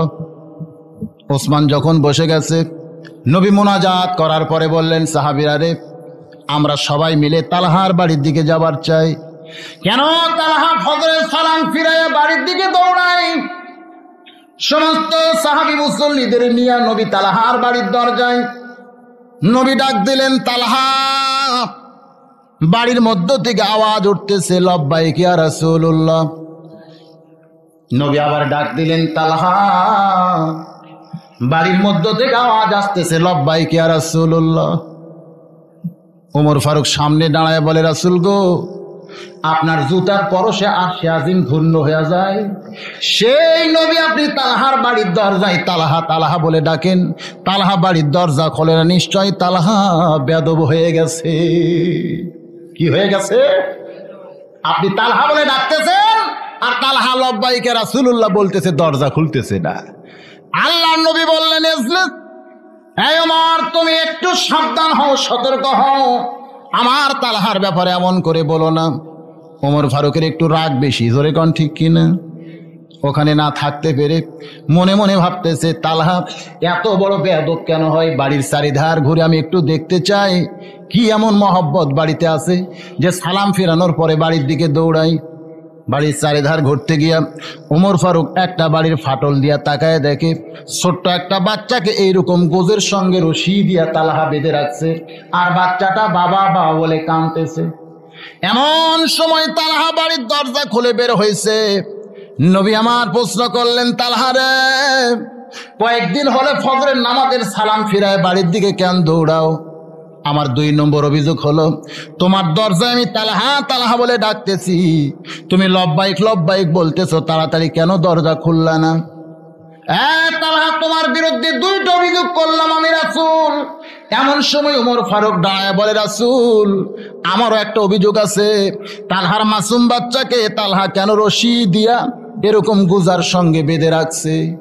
নবী ছোট বাচ্চার মতো কান্দে আর কয়, তালহারে, কি সর্বনাশা কথা শুনলাম, মাসুম বাচ্চাকে গোদার সঙ্গে কেন বেঁধে রাখছো? ফাবিমা রহমাতিম মিনাল্লাহ। সুবহানাল্লাহ। আল্লাহ রাসূলের কলিজার দয়া গোটা পৃথিবীর মধ্যে ভাগ করে দিলে সাগরের চাইতেও বেশি হবে, জোরে কোন সুবহানাল্লাহ। আল্লাহ কোরআনে বলেছেন, ফাবিমা রহমাতিম মিনাল্লাহ ওমা আরসালনাকা ইল্লা রাহমাতাল লিল আলামিন। কি দয়া! মদিনার মসজিদ নববীতে নবী বসে আছেন সাহাবীদের নিয়ে। এমন সময় ইহুদি ঢুকে মসজিদের এক কোনায় খাড়া হয়ে পেশাব করা শুরু করছে। সব সাহাবী দেখতেছে, কিন্তু এক সাহাবী আর বরদাস্ত করলো না, নাম হলো উমর। তোর এখন নাম কি? উমর কিন্তু সবসময় তরবারি কাছেই রাখে, যদি বড়টা না রাখে ছোটটা থাকে। খপ করে বের করছে। আল্লাহ রাসূল বললেন, এই উমর, থামো। আতিউল্লাহ ওয়া আতিউর রাসূল কি তোমার ভিতরে নাই? বলে আছে। তো আল্লাহর আনুগত্য করো, রাসূলকে অনুসরণ করো। আমি রাসূল যেখানে বসে আছি তরবারি বার করছো কেন? বলে, হুজুর, একটা ইহুদির বাচ্চা এসে মসজিদে পেশাব করবে। নবী থামায়া দিয়ে আস্তে করে ইহুদির কাছে গিয়া বললেন, বাবাজি, তুমি কি জানো না এইটা মসজিদ, আমরা মুসলমান নামাজ পড়ি, এইখানে পেশাব করা চলবে না বাবা। ও বাবা, তুমি যদি পেশাব করবার চাও ওই দিকে তাকায় দেখো, পেশাবখানা আছে, তুমি আর কোনোদিন এইখানে পেশাব করো না। কান্দের ইহুদি কান্দে, একবারে নবীর 2টা পা জাপটে ধরে বলে, আপনি যে রাহমাতুল লিল আলামিন, ফাবিমা রাহমাতিম মিনাল্লাহ, আমার কলিজার মধ্যে বিশ্বাস ছিল না একটা মানুষ কেমনে গোটা বিশ্ব জগতের জন্য রহমত হয়। পেশাব করার পরেও যদি রাগ না করে কাঁধে হাত দিয়ে দয়ার সুর শোনাই, এই মানুষই রাহমাতুল লিল আলামিন আমারে পড়ান লা ইলাহা ইল্লাল্লাহু মুহাম্মাদুর রাসূলুল্লাহ। আল্লাহর নবী বলেন, ওমর, তরবারির দাম বেশি না রাসূলের আদর্শের দাম বেশি? ওমর ফারুক কান্দের কয়, রাসূল, তরবারির চাইতে আপনার আদর্শের দাম অনেক বেশি। মসজিদ নববীতে নবী আমার বাসা, ছোট্ট একটা বাচ্চা জানলা দিয়া নবীকে ডাক দিয়ে বলে, ও নবী। কি বলে ডাকছে? ও নবী, আমার বাবা আপনারে দুপুর বেলায় দাওয়াত দিছে, আপনি কি যাবেন না? ছোট একটা বাচ্চা। আমাদের মতো হুজুরদেরকে ছোট বাচ্চারা দাওয়াত দিলে কি বলতাম? কে তোর বাপ নেই? এই তোর বাপ নেই? তোর দাওয়াতে আমরা যাই, আমাদের একটা মশান নাই? আল্লাহর নবীরে ছোট বাচ্চা নবীও চিনে না, কেমনে নবীরে ডাকা লাগে এটাও জানে না। দরজা দিয়াও ডাক দেয় নাই, ডাক দিছে জানলা দিয়া। কি দিয়া? ও মুসলমানের নবী, আমার বাবা দুপুর বেলায় আপনারে দাওয়াত দিছে। নবী বলতেছে, ঠিক আছে। নবী আমার বাচ্চার সঙ্গে সঙ্গে যায়। ইহুদি দরজায় দাঁড়ায় চিল্লায় কয়, মুসলমানের নবীর এত লোভ রে, ছোট বাচ্চার দাওয়াতে ধ্যান ধ্যান করে চলে আসতেছে, নবীরে লাঞ্ছিত করে, নবীর সঙ্গে ঠাট্টা করে। নবী আমার মসজিদ নববীতে ফিরে আসতেছে, সমস্ত সাহাবীরা নবীর মুখ বরাবর তাকায় আছে, কারণ নবী আমার দাওয়াত খাইছে। ধরে কোন কি খায়া? সাহাবীরা তাকায় দেখে নবীর মুখটা শুকনা দেখা যায়। নবীর মুখের দিকে কেউ যদি মহব্বতের নজর দেয়, আমার আল্লাহ তাআলা তার জন্য জাহান্নামের আগুন হারাম করে দেয়। কি নবীর মুখ! একজন রাখাল সাহাবী, গরিব মানুষ, জামাত মসজিদের মধ্যে কোনোদিন আদায় করতে পারে না, একেবারে মসজিদের শেষ কাতারে নামাজ পড়ে রাখাল। ধরে কোন কি? আসরের নামাজের পর নবী যখন আমার মুসল্লির দিকে মুখ করে ওয়াজ করতেছিল, সমস্ত সাহাবীরা বসে বসে নবীর ওয়াজ শুনতেছে, কিন্তু রাখাল সাহাবী দাঁড়িয়ে নবীর মুখের দিকে তাকায় আছে। আল্লাহর নবী বললেন, ও বাবা, তুমি দাঁড়ায় কেন? তুমিও বসে বসে আমার ওয়াজ শোনো। রাখাল কান্দে আর বলে, নবী কি ওয়াজ করেন বুঝি না, তবে আপনার মুখটা দেখে আমার কলিজার মধ্যে শান্তি পায়। এত জোরে আমি যদি বসে যাই, আপনার সাদ মুখটা আমি ঠিক মতো দেখতে পাই না। সমস্ত সাহাবী নবীর মুখের দিকে তাকায়, মুখটা শুকনা দেখা যায়। দাওয়াত খাওয়ার পরে মুখটা শুকনা থাকে না, ভিজা থাকে। বাজান রে, সারাদিন রোজা রেখে কোন মুমিন মুসলমান যখন ইফতারি নিয়ে বসে, মুখের দিকে তাকায় দেখবেন মুখটা শুকনা হয়ে যায়, চোখটা যেন কুটুরির মধ্যে বসে গেছে, তৃষ্ণাতে কলিজা ফটফট করে। মুখের সামনে কত সুন্দর সুন্দর খাবার, হাত বাড়াইলি খাওয়া মুখে তুলে দেওয়া যায়, কিন্তু মুয়াজ্জিনের আজানের দিকে খেয়াল করে আছে। জোরে কোন ঠিক কি না? আল্লাহ ডাক দেয়, বলে ফেরেশতারা রে তাকায় দেখ, আসাউলি ওয়ানা আজিবি, আমার বান্দারা সারাদিন খায় না, তৃষ্ণায় কলিজা ছটফট করতেছে, মুখটা শুকনা হয়ে গেছে। ওই শুকনা মুখওয়ালা বান্দাদের আমি আল্লাহ নিজ হাতে পুরস্কার দিয়া দিব। নবীর মুখটা শুকনা দেখে সাহাবীরা কিছুই বলে নাই। পরের দিন দুপুর বেলায় ওই বাচ্চা জানলার কাছে দাঁড়ায় বলে, রে মুসলমানের নবী, ও নবী, আমার বাবা আপনাকে দুপুর বেলা খাওয়াতে চায়। নবী বলতেছেন, আমার কোনো আপত্তি নাই। জোরে কোন সুবহানাল্লাহ। গতকাল ছেলেটা নিয়ে যায় নবীরে খাওয়াইছে না লাঞ্ছিত করছে, আজকে আবার আইছে। নবী আমার হাত বাড়ায় বলে, কোনো আপত্তি নাই। জোহরের নামাজে শেষ করে নবী আমার বাচ্চার সঙ্গে ইহুদির বাড়িতে যায়। ইহুদি ঠাট্টা করে, গতকাল আইসো আজকে আবার আইসো, বাচ্চার সঙ্গে দাওয়াত খাইতে লজ্জা লাগে না?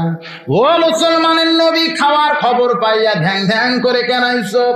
নবী আমার কিছু বলে না, মুখটা শুকনা করে মসজিদে নববীর দিকে ফিরে আসতেছে। সমস্ত সাহাবীরা নবীর মুখের দিকে তাকায় আছে।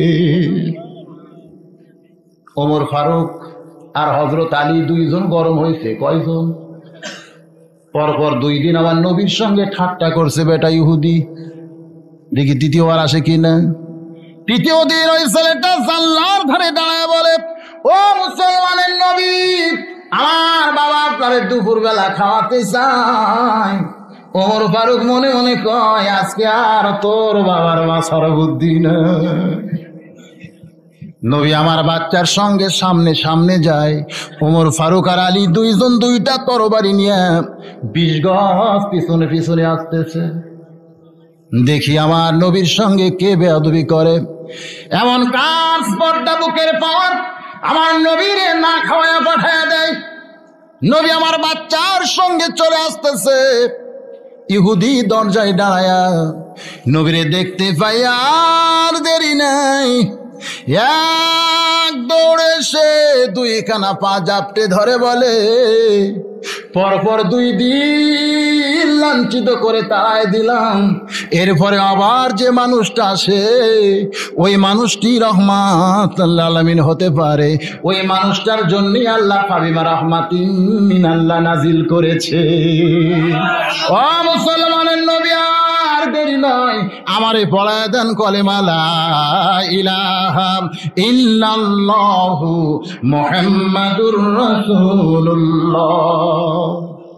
নবী আমার মুস্কি হাসি দিলেন, পিছন দিকে না তাকায় বলে, আলী আর ওমর তরবারি কোথায়? সব করে ঢুকেছে।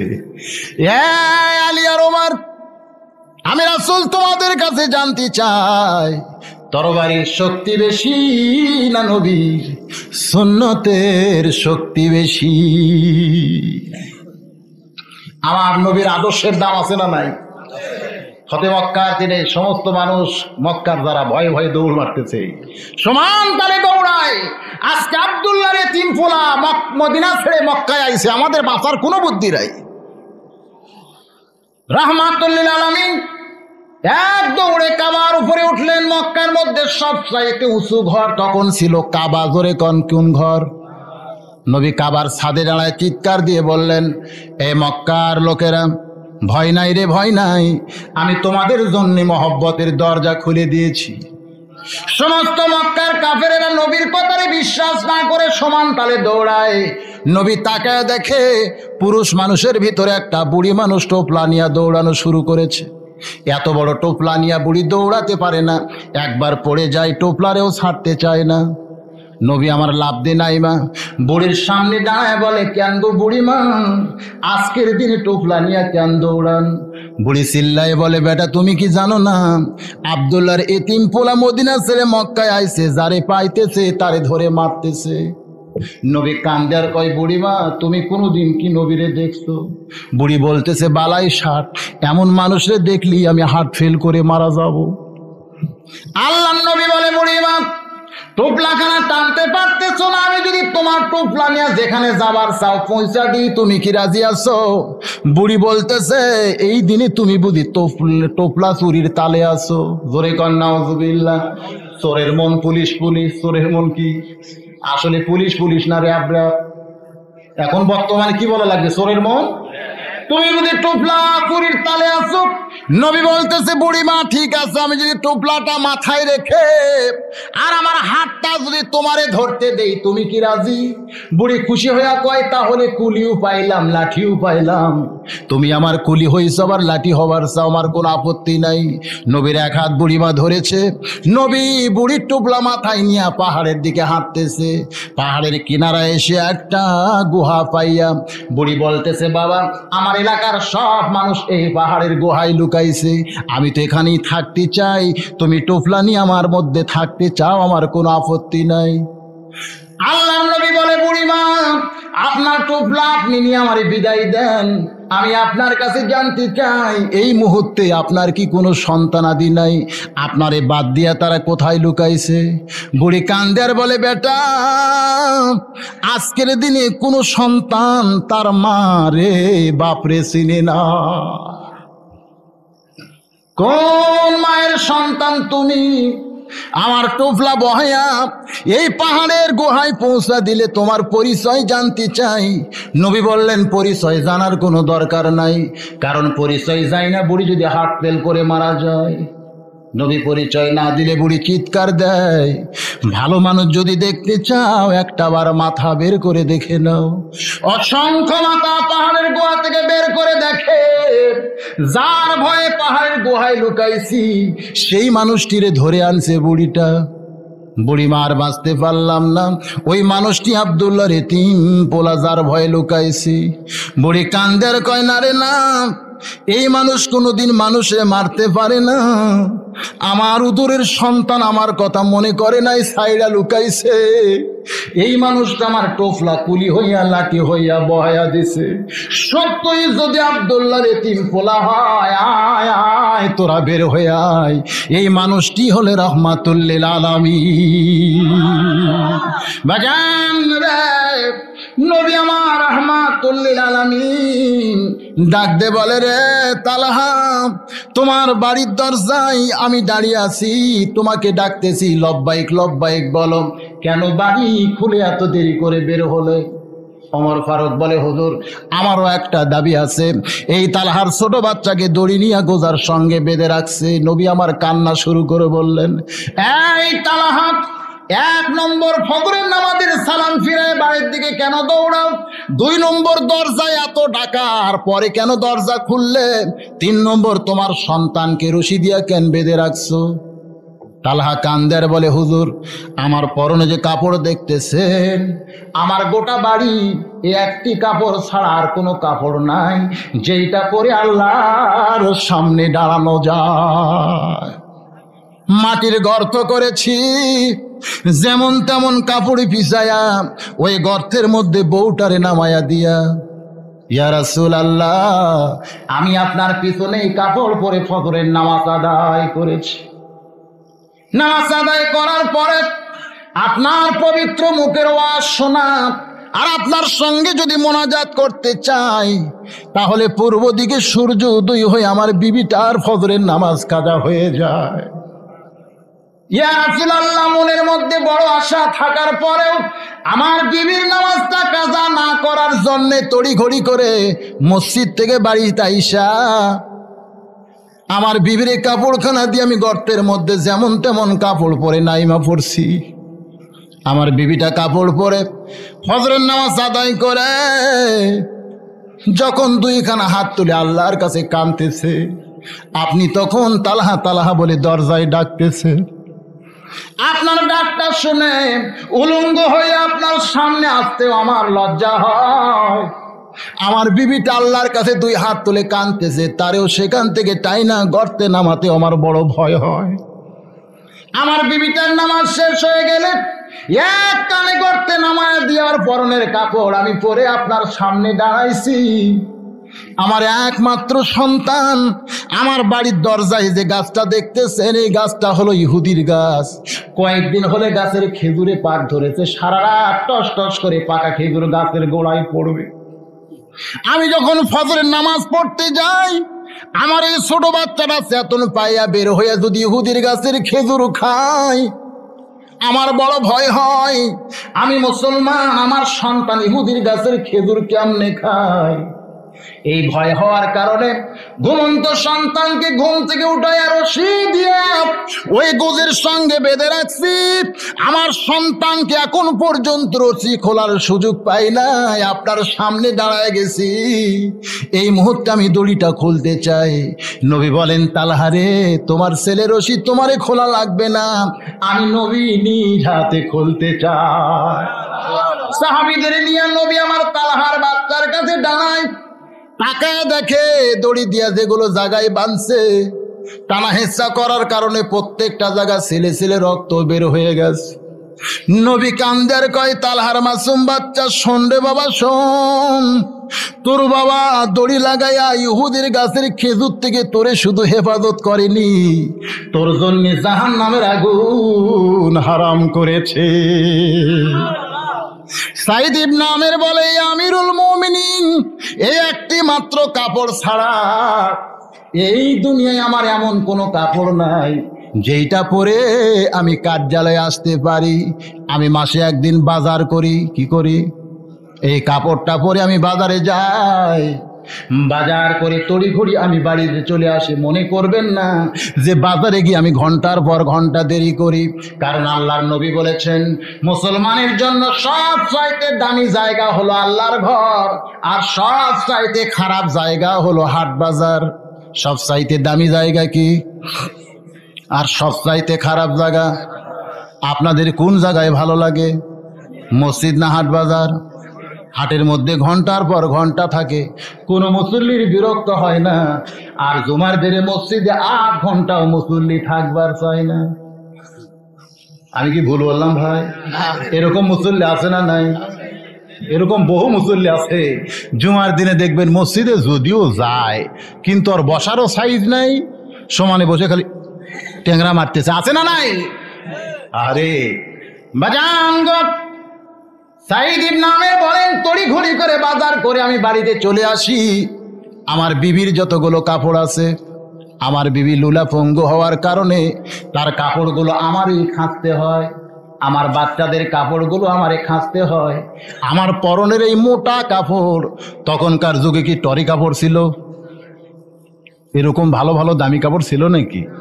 চটের চাইতেও মোটা এই মোটা কাপড়টা আমারে খাঁচতে হয়, এই কাপড়টা বাকি দিনে শুকায় না, এই ভিজা কাপড়টা পরে আমি কার্যালয়ে আসতে সাহসও পাই না। এই কারণেই আমার মাসে একদিন মিস হয়ে যায়, আমি ইচ্ছা করে কোনোদিন মিস করি না। ইয়ামিনের জনগণ কান্দে, খলিফা হযরত ওমর কাঁদতেছে, চিল্লায় বলে, রে সাইদ ইবনে আমের, তোমার বিরুদ্ধে 3 নম্বর অভিযোগ হলো মাঝে মধ্যে কার্যালয়ে তুমি বেহুশ হয়ে যাও, তোমার কি মির্কি ব্যারাম আছে আমি জানতে চাই। সাইদ ইবনে আমের বলেন, ইয়া আমিরুল মুমিনিন, আমার ভিতরে কোনো রোগ নাই। আমি যখন কাফের ছিলাম তখন নিজের চোখে দেখেছি মুসলমানের একজন কোরআনের হাফেজকে মক্কার কাফেরেরা চিটারি করে মদিনা থেকে ধরে আনছে। কি করে? খুব খেয়াল করে শোনা লাগবে, চিটারি করে। ভাইজান, তখন মক্কার নেতা ছিল আবু সুফিয়ান। মক্কার নেতাকে বদরের যুদ্ধে মুসলমানের বিজয় হলে কাফেরদের নেতৃত্ব দিছিল আবু সুফিয়ান। আবু সুফিয়ান একদিন মক্কার যুবকদেরকে কাছে ডাইকে বলল, তোমরা কি জানো আব্দুল্লাহর এতিম পোলা মদিনায় গিয়ে বসে নাই? দিন দিন ইসলামের পতাকার নিচে অসংখ্য মানুষ একত্র হচ্ছে, কোন সুবহানাল্লাহ। এভাবে চলতে থাকলে আমাদের নেতৃত্ব শেষ হয়ে যাবে। তো মুসলমানের নেতৃত্ব শূন্য করতে গেলে ওদের কাছ থেকে কোরআন কায়রা নিতে হবে। কি কায়রা নিতে হবে? এটা বলেছে আবু সুফিয়ান। কোরআনকে কায়রা নেওয়ার একটা বুদ্ধি হলো, তখনকার যুগে এরকম কোরআন ছিল? তখনকার যুগে কোরআন ছিল কোরআনের হাফেজ। এই হাফেজগুলোকে শেষ করা লাগবে। যুবকেরা, মক্কার কাফের যুবকেরা বলতেছে, নেতাজি কোরআনের হাফেজকে শেষ করার বুদ্ধিটা কি? বলে, বুদ্ধিটা হলো তোমাদের ভিতরে কয়েকজনকে মুসলমান সাজতে হবে। খুব খেয়াল করে শুনবেন, মুসলমান সাজতে হবে। কাফেরদের বলতেছে, তোমরা মুসলমান সাইজা মদিনায় চলে যাও। মুসলমান হওয়া আর মুসলমান সাজা দুইটা কি এক জিনিস? আজকাল আমাদের ভিতরে অনেকেই এই রমজান মাসে কিন্তু মুসলমান সাজে। রমজান মাসে দেখা যায় না কতগুলো নতুন করে মুসলমান সাজে? আয় সর্বনাশ, ঢাকতে যাওয়া যায় না। হাতের মধ্যে তসবি আছে, কাছে আতরের শিশু আছে, মসজিদে আগেই যায়। যে ঈদ হয়ে গেছে আর ওই মুসলমান নাই। রমজান মাসে এরা মুসলমান সাজে। আপনাদের এলাকায় আছে? মুসলমান হওয়া আর মুসলমান সাজা দুইটা কি এক জিনিস? একবার বগুড়ার আলতাবন্নেসা খেলার মাঠে, বগুড়ার ডিসি তখন মকবুল আহমেদ ছিলেন, ওর একটা ছোট মেয়ে, আমরা গেছিলাম ওখানে আমন্ত্রিত অতিথি হয়ে। দেখলাম যেমন খুশি সাজো একটা অনুষ্ঠান। ওখানে ওই ডিসির একটা মেয়ে চাকরানি, ওই যে বাড়িতে কাজ করে না, বুয়া সাজছে, একেবারে কালিটালি মাইখিয়া সুন্দর অভিনয় করতেছে, কাজের বেটি। সমস্ত মানুষ আর অভিনয় দেখে একেবারে কান্দে অস্থির। পরে আমি কইলাম, এত সুন্দর অভিনয় করলো, এবারে কিটা? কই, হুজুর এটা ডিসির মেয়ে। আমি কইলাম, ও তাহলে কাজের মেয়ে সাজিছে? বলে, হ্যাঁ, কাজের মেয়ে সাজা এক জিনিস আর কাজের মেয়ে হওয়া আর এক জিনিস, ঠিক কিনা কন? ওইকে আসলে কাজের মেয়ে, পুরস্কারের আশায় 1 ঘন্টায় কাজের মেয়ে সাজিছে। আবু সুফিয়ান বলতেছে, তোমাদের ভিতরে কতগুলো যুবক মুসলমান সাজতে হবে। মাথায় টুপি পরো, মুখে দাড়ি করো, মুসলমানের সাইজ নিয়ে জুব্বা ধরো, তারপরে মদিনায় চলে যাও। মদিনায় আব্দুল্লাহর এতিম পোলার কাছে গিয়া তোমাদের বলতে হবে, আমাদের মতো বহু মুসলমান মক্কায় আছে, তারা কোরআন শরীফ পড়তে চায়, কিন্তু কোরআন শিক্ষা দেওয়ার মতন একটা মুসলমানও মক্কার নাই। হুজুর, আপনার কাছে কিছু কোরআনের হাফেজ চাই, মেহেরবানি করে হাফেজ যদি আমাদের দেন, আমরা সসম্মানে মক্কায় নিয়ে গিয়া তাদের কাছে কোরআন শরীফ শিখতে চাই। এরকম চিটিং করে কয়টা হাফেজ নিয়ে আসো, এবার আনার পরে আমরা শেষ করে দিব। কত বড় চিটারি দেখছেন? এই চিটারি বর্তমানে পৃথিবীতে আছে না নাই? আজকে দেখেন চিটারির সাইজটা কেমন, আমি বুঝাই দিলে আপনারা বুঝবেন। একদম ঘোড়াডোম সাজে, ঢাক ঢোলক ঝাঁঝর বাজে। এরকম কোনো বিদ্যালয়, শিক্ষালয় আপনারা মাটির দেখছেন? ভাই খেয়াল করেন, মাটির দেখছেন? বিল্ডিং 2 তলা 3 তলা পাকা আছে না? নাই। ওই বিদ্যালয়ে যারা চাকরি করে প্রাইমারিতে, তাদের বেতন আছে না নাই? 2 ঈদে বোনাস পায় কি পায় না? আর যারা কোরআন শরীফ শিক্ষা দেয়, তাদের কোনো বোনাস আছে রে ভাই? আমাদের এলাকার এক হাফেজ সাহেব ঈদের মধ্যে বাড়িতে যায়নি।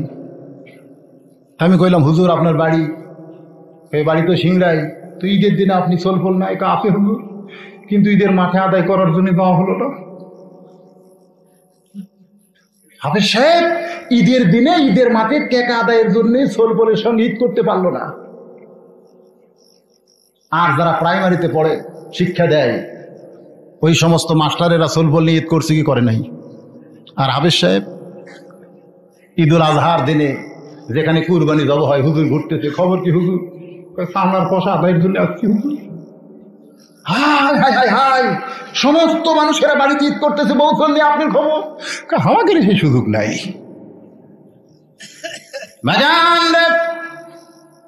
আল্লাহর কোরআনের শিক্ষা দেওয়া হয়, ওই শিক্ষালয়ের দিকে সরকারের নজর নাই। আজকে কোনো শিক্ষালয় বিল্ডিং সরকার করে দেয় না, মাস গেলে বেতন নাই, বোনাস নাই, আড্ডম বাড্ডম ঘোরাডম সাজে ঢাক ঢোলক ঝাঁঝর বাজে। শিক্ষালয়ের জন্য হাজার হাজার কোটি টাকা সংসদের মধ্যে বাজেট হয়ে যায়। জোরে কোন ঠিক কিনা? এ হওয়ার পিছনে কারণগুলো খতিয়ে দেখা দরকার। যতগুলো এমপি সংসদে গেছে, কোন এমপির বেটা কি কোরআনের হাফেজ আছে? জোরে কোন আছে? 10টা এমপির বেটা যদি কোরআনের হাফেজ থাকতো, আর ঈদের দিনে যদি বাড়িতে না আসতো, এমপি খোঁজ নিত, কেরে আমার ছোট বেটার খবর কি? কয় চামড়া তুলতিছে। আর এক এমপি কয়, কেরে আমার বড় হাফেজ সাহেব বেটার খবর কি? কয় ঈদের দিনে ফেতরা আদায় করতেছে। এমপি কয় সর্বনাশ, চামড়া ফেতরা কেন আদায় করে? কয় বেতনের জন্য, মাদ্রাসা চালানোর জন্য। সংসদে এমপি গিয়ে বলতো, স্পিকার সাহেব আমাকে বেটা হাফেজেরা বেতন পায় না, আমরা এমপিরা সংসদে কোরআনের হাফেজি মাদ্রাসার বেতন চাই। 10 জনের সঙ্গে আরো 90 জন যদি সুর মিলাই, প্রাইমারির সঙ্গে সঙ্গে হাফেজি মাদ্রাসাও সরকারি হয়ে যাবে। জোরে কোন ঠিক কিনা? কারণ আজকে বাংলাদেশে কোন এমপির বেটা, মন্ত্রীর বেটা, ডিসির বেটা কোরআনের হাফেজ নাই বলে এ হাফেজের দিকে কারো চোখ পড়ে না। ভাইজান একটু খেয়াল করা দরকার। আজকে যদি আপনাদের এমপি মারা যায়, ওই এমপির লাশের কাছে কোরআন পড়ে কোন বেটা? জোরে কোন কে পড়ে? সমস্ত হাফেজদের উচিত এমপির কাছে কোরআন পড়ব না। এমপি তো কোনোদিন সংসদে কোরআনের কথা বলে না। লাশের কাছে কোরআন পড়ব না, জানাজায় আমরা যাব না। একটা এমপির দেহ মৌলবি ছাড়া, জানাজা ছাড়া, দোয়া ছাড়া যদি দাপন হয়, এই বাংলাদেশে মৌলবীর কথা এমপি মন্ত্রী বলবে কি বলবে না বলেন? কিন্তু আমরা মৌলবীরা খালি যদি ডাকে আয়, কোনো দিকে খেয়াল না করে সমান তালে দৌড়াই। এই জন্য আমাদের এলাকায় একটা কথা আছে, হুজুররা জোরে হাঁটলে সবাই কয় দাওয়াত পাচ্ছে, আর আস্তে হাঁটলে কয় পায় খাওয়া খাচ্ছে। আমি কইলাম হুজুরদের ব্যাপারে এরকম কথা কেন? কয় ছোট থেকে তো আমরা শুনতেছি, জোরে যদি হাঁটে তাহলে বিশ্বাস হচ্ছে হুজুর এক জায়গায় দাওয়াত পাচ্ছে, আর হুজুর আস্তে হাঁটলেই বুঝবে কতটাই খাওয়া খাচ্ছে, লড়বার পারতেছে না। কি ভাবতেছে? একটু খেয়াল করেন, মা হাওয়া বসে আল্লাহর জিকির করতেছে, আর আদম গেছে উত্তর দিকে সুন্দর জায়গা খুঁজতে, একটা ঘর বানাবে, অস্থায়ী ঘর। দুনিয়ার ঘর স্থায়ী ঘর না অস্থায়ী ঘর? এই ঘরের মধ্যে আদম আর হাওয়া 2 জন মিলে থাকবে। আদম চলে গেছে উত্তর দিকে, সমান তালে খুঁজতেছে, কিন্তু সুন্দর জায়গা খুঁজে পায় না। আর মা হাওয়া বসে কার জিকির করতেছে? এমন সময় ইবলিস শয়তান, জোরে কোন কে? ইবলিস শয়তানের জীবনী পড়ে দেখেন, তার 2টা বেটা ছিল। বেটা কয়টা? বাইহাকি শরীফের ভিতরে আছে ইবলিসের 2টা বেটা। একটা বেটার নাম হলো আকিস, আর একটা বেটার নাম হলো খান্নাস। ইবলিসের বেটা কয়টা? পরিবার পরিকল্পনা করছে শয়তান। আরো জোরে কোন কে? শয়তানের চুল কয়টা? আজকে আমাদের চুল কয়টা? বুঝতেছেন না? নাম দিছে পরিবার পরিকল্পনা। 2টার বেশি 3টা লেওয়া যাবি না, একটা হলেই ভালো। একজন একটা নিছে, চুলফুল আবার পেটে আসতে পারে, এই জন্যই বউরে আবার, এর নাম কি কয়? পেট কাটার নাম কি? অপারেশন করে নিছে, কিছুদিন পর দেখা গেছে বেটাটা অ্যাক্সিডেন্টে মরছে। বাবু কান্দে, মাও কান্দে, শোল নাই। এক বেটা লিলু গেল কোথায়, কান্দার কেউ নেই। দুইটা সন্তান, একটা থাকে ঢাকায় আর একটা রাজশাহী লেখাপড়া করে। বাপ মা ঘরের ভিতরে ঘুষ ঘুষ করতেছে, ডানে ভাবে আব্বা খাওয়ার কেউ নাই। আমারে ডাক দিয়ে কয়, হুজুর দুইটা সোল, একটা ঢাকায় একটা রাজশাহী। আমি কইলাম ধারে ধরে কি কেউ নাই? কবে তোমাদের সওয়াল ফেরত আসবে? বলে লেখাপড়া শেষ হলে আসবে। আমি বললাম না, বইয়ের বুদ্ধি শুনে বাপ মার কাছে কোনোদিন আর আসবে না। আজকে বই নিয়ে পাগলা হয়েছে, চাকরি নিয়ে পাগলা, কিছুদিন পর যখন বিয়া করবা বুড়া বুড়ির মুকুট লাত্তি দিয়া চলে যাবে রে ভাই। বাপ মায়ে দেখার মতো দুনিয়াতে কেউ নাই, জোরে কন ঠিক কিনা? 4, 5টা 6টা যদি হয়, কয় খাওয়ান যাবে না, খাওয়ানোর মালিক কে? ওয়ামা মিন দাব্বাতিন ফিল আরদি ইল্লা আলাল্লাহি রিজকুহা। আমার আল্লাহ কোরআনে বলেছেন, পৃথিবীতে এমন কোন বিচরণশীল প্রাণী নাই যার রিজকের ব্যবস্থা আমি করি নাই। রিজকের ব্যবস্থা করার মালিক হলো আমার আল্লাহ। বিশ্বাস হয় না? ধরে কোন বিশ্বাস হয় না? রিজকের মালিক কে? আল্লাহ। এবারে আমি দেখলাম অনেক জমির ধানের গাছ আছে, কিন্তু ধান নাই, বের হচ্ছে না, সব পুড়ে যাচ্ছে। রিজকের মালিক কে? আরে জমির ধান না হলে তোমার একচল্লিশ থাকলে তো মুকুট ভাত যাবে, ঠিক ঠিক না? রিজেক দেওয়ার মালিক হলো আমার আল্লাহ। শয়তানের সোল কয়টা? পরিবার পরিকল্পনা করছে যে একটা নাম হলো আকিস। নামগুলো মনে রাখবেন, বিরক্ত যদি হবো আর শেষ করে দেয়, কারণ আমার ওয়াজের টাইম তো শেষ। আমি কি কম ওয়াজ করতে নাকি? ঘড়ির দিন কটা বাজে? ওই 12টা 20 হয়ে গেছে, কম তো হয়নি। যখন আমি আইসি সেখান থেকে 2 ঘন্টা হয়ে গেছে ভাই, কোর্স কমপ্লিট হয়েছে। এখন যেটা এটা বোনাস বোনাস বোনাস। তো জিকির করে লা ইলাহা ইল্লাল্লাহ, জোরে লা ইলাহা ইল্লাল্লাহ, আরো জোরে লা ইলাহা ইল্লাল্লাহ, লা ইলাহা ইল্লাল্লাহু মুহাম্মাদুর রাসূলুল্লাহ। এবার মক্কার কতগুলো কাফেরেরা মুসলমান সাইজা, খেয়াল করেন কি সাইজা? মুসলমান সাইজা মদিনায় ঢুকছে। মসজিদে নববীতে মুসলমান সাইজা নবীর সামনে গেছে। নবী আমার মুসলমান বিশ্বাস করে ওই সমস্ত ভণ্ডদের সামনে জায়গা দিছে। নবী কিছু জানে? আল্লাহ না জানালে, জোরে কোন জানে? নবী যদি জানতো অনেক কিছুই, তাহলে তো বুঝতে পারতো এরা ভণ্ড, ঠিক কিনা বলেন? আমার আল্লাহ না জানাইলে নবী কিছুই জানে না। কিন্তু আজকে বাংলাদেশে কতগুলা বাবা আছে এরা আগাম জানে। জোরে কোন কি জানে? আগাম জানে। এরকম বাবা আছে না নাই? অনেকে কয় আমরা বাবার কাছে গেলি বাবা কয়ে দেয়। নাউজুবিল্লাহ। আল্লাহ নবীর আল্লাহ না জানাইলে কিছুই জানে না। বাবারা কোনোদিন আগাম জানতে পারে? জোরে কোন কথা ঠিক কিনা? কোনোদিন জানতে পারবে না। এমন কতগুলো বাবা আছে চোখ বন্ধ করে থাকে, চোখও খোলে না। আমি আপনাদের বলতে চাই, চোখ বন্ধ করে ধান কাটা যাবে? জোরে কোন যাবে? চোখ বন্ধ করে জমির ওয়া যাবে? জমির ওয়া যাবে? চোখ বন্ধ করে কোনো কিছু লেখা যাবে? তাহলে চোখ বন্ধ করে থাকলে কাম হবে? চোখ বন্ধ মাঝে মধ্যে তো পাশে এক মুরিদ ছিল, ওই ঝাঁকিতে উল্টে পড়ে গেছে। হুজুর এত জোরে ঝাঁকি মারছেন।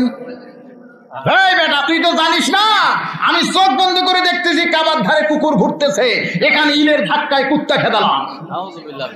মুরিদ কয়, হাই রে বাবা, কোথায় বাবা আর কোথায় কাবা? মুরিদের বিশ্বাস হয়ে গেছে আমার বাবা চোখ বন্ধ করে ইলের ফাঁকি দিয়ে কাবার কুত্তা খেদায়। কিন্তু মুরিদের বউ আসিল ওই পারে। কে আসিল? বউ মনে মনে কয়, তুমি তোমার বাবার জন্য পাগলা হলা। এরা হলো পীরপন্থী। জোরে কন কি পন্থী? আল্লাহ রাসূল পন্থী হওয়া ছাড়া কোনো পন্থী হওয়া যাবে না। এরা হলো বাবা পন্থী। জোরে কন ঠিক কিনা? মুরিদের বউ কয়, তুমি তোমার বাবারে ভালোবাসতে পারো, অন্ধবিশ্বাস করতে পারো, কিন্তু আমি তোমার বউ এত বিশ্বাস করব না। কিছুক্ষণ পর দুপুরের খাওয়ার টাইম হয়েছে, মুড়ির ডাক দেখায়, ক্যারে বিবি বাবারে কি খাবার দিবা না? কয় দিব। এবার তরকারিটা নিচে দে, উপরে ভাত দিছে।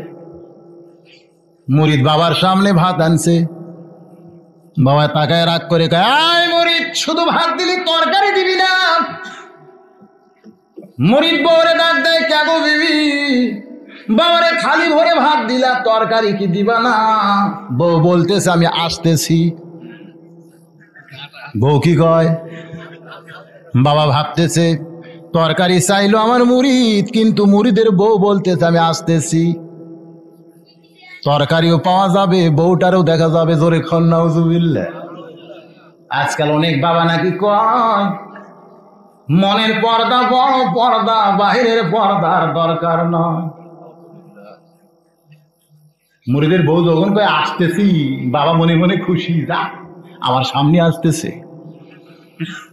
নবীর সঙ্গে আয়েশা বসা, অন্ধ একটা সাহাবী নবীর সামনে আইছে, আয়েশা বসেই আছে।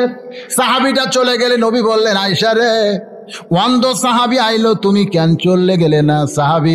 নবীর কথা শুনে আয়েশা কান্দার কয়, হুজুর আমার কি বেয়াদবি হলো? আমি তো মনে মনে ভাবছি অন্ধ মানুষ আমারে তো দেখতে পায় না। নবীর ডাক দেখো, আয়েশা রে, অন্ধ তোমারে না দেখলেও তুমি কি অন্ধ? তুমি তো তারে দেখলা। এইটা ইসলামে চলবে না। আর কতগুলা বাবা কয়, মনের আলো বড় আলো, বাইরের আলোর দরকার নাই, আলো নিভাও রে। একসঙ্গে নারী পুরুষের জিকির হয়, কিতাবের মধ্যে আছে একসঙ্গে স্বামী স্ত্রীও নামাজ পড়া জায়েজ নাই। নামাজ পড়তে গিয়া যদি স্বামীর মনে স্ত্রীর খেয়াল হয়, আমার আল্লাহর খেয়াল চলে যায়, তাহলে নামাজের মধ্যে কবিরা গুনার জন্ম হবে। জোরে কোন ঠিক কিনা? স্বামী স্ত্রী একসঙ্গে নামাজ পড়া যায় না। কোন দলিলে তোমরা একসঙ্গে জিকির করতে চাও রে ভাইজান? পুরুষ আর নারী একসঙ্গে জিকির করা চলবে? জোরে কোন চলবে? মনের পর্দা বড় পর্দা, বাইরের পর্দার দরকার নাই। মনের আলো বড় আলো, বাইরের আলোর দরকার নাই। আলো নিভাও রে। আলো নিভাই তখন অন্ধকার হয়ে গেছে, কাপড় খোলো রে। আপনাদের এলাকায় এমন বুঝি নাই? এই যে বিল দহরের আশেপাশে আমি কানে শুনছি, আনন্দনগর ওয়াজ করতে আইসা হুজুর, আমাদের এলাকায় নাকি নাড়িয়ার কিছু ফির আছে, নেড়িয়ে নেড়িয়ে। আপনাদের এলাকায় নাই, এই জন্য কথাটা অ্যাঙ্গেলে আপনাদের শোনায় দিলাম। বর্তমানে ডাইরেক্ট বলা জায়েজ নাই। ও আল্লাহর বান্দা, খেয়াল করেন, মুরিদের বউ বলতেছে আসতেছি। পীরটা মনে মনে খুশি হয়েছে। কিছুক্ষণ পর বউ ঝাঁটা নিয়ে আইছে। স্বামী বলে, ঝাঁটা কেন? তরকারি কোথায়? বলে, তোমার বাবার চোখ এত লম্বা, বাংলাদেশ থেকে কাবার কুত্তা খেদাই, ভাতের তলে তরকারি চোখে দেখে না। এমন বাবার জন্য ঝাঁটা ছাড়া উপায় তো আমার থাকে না।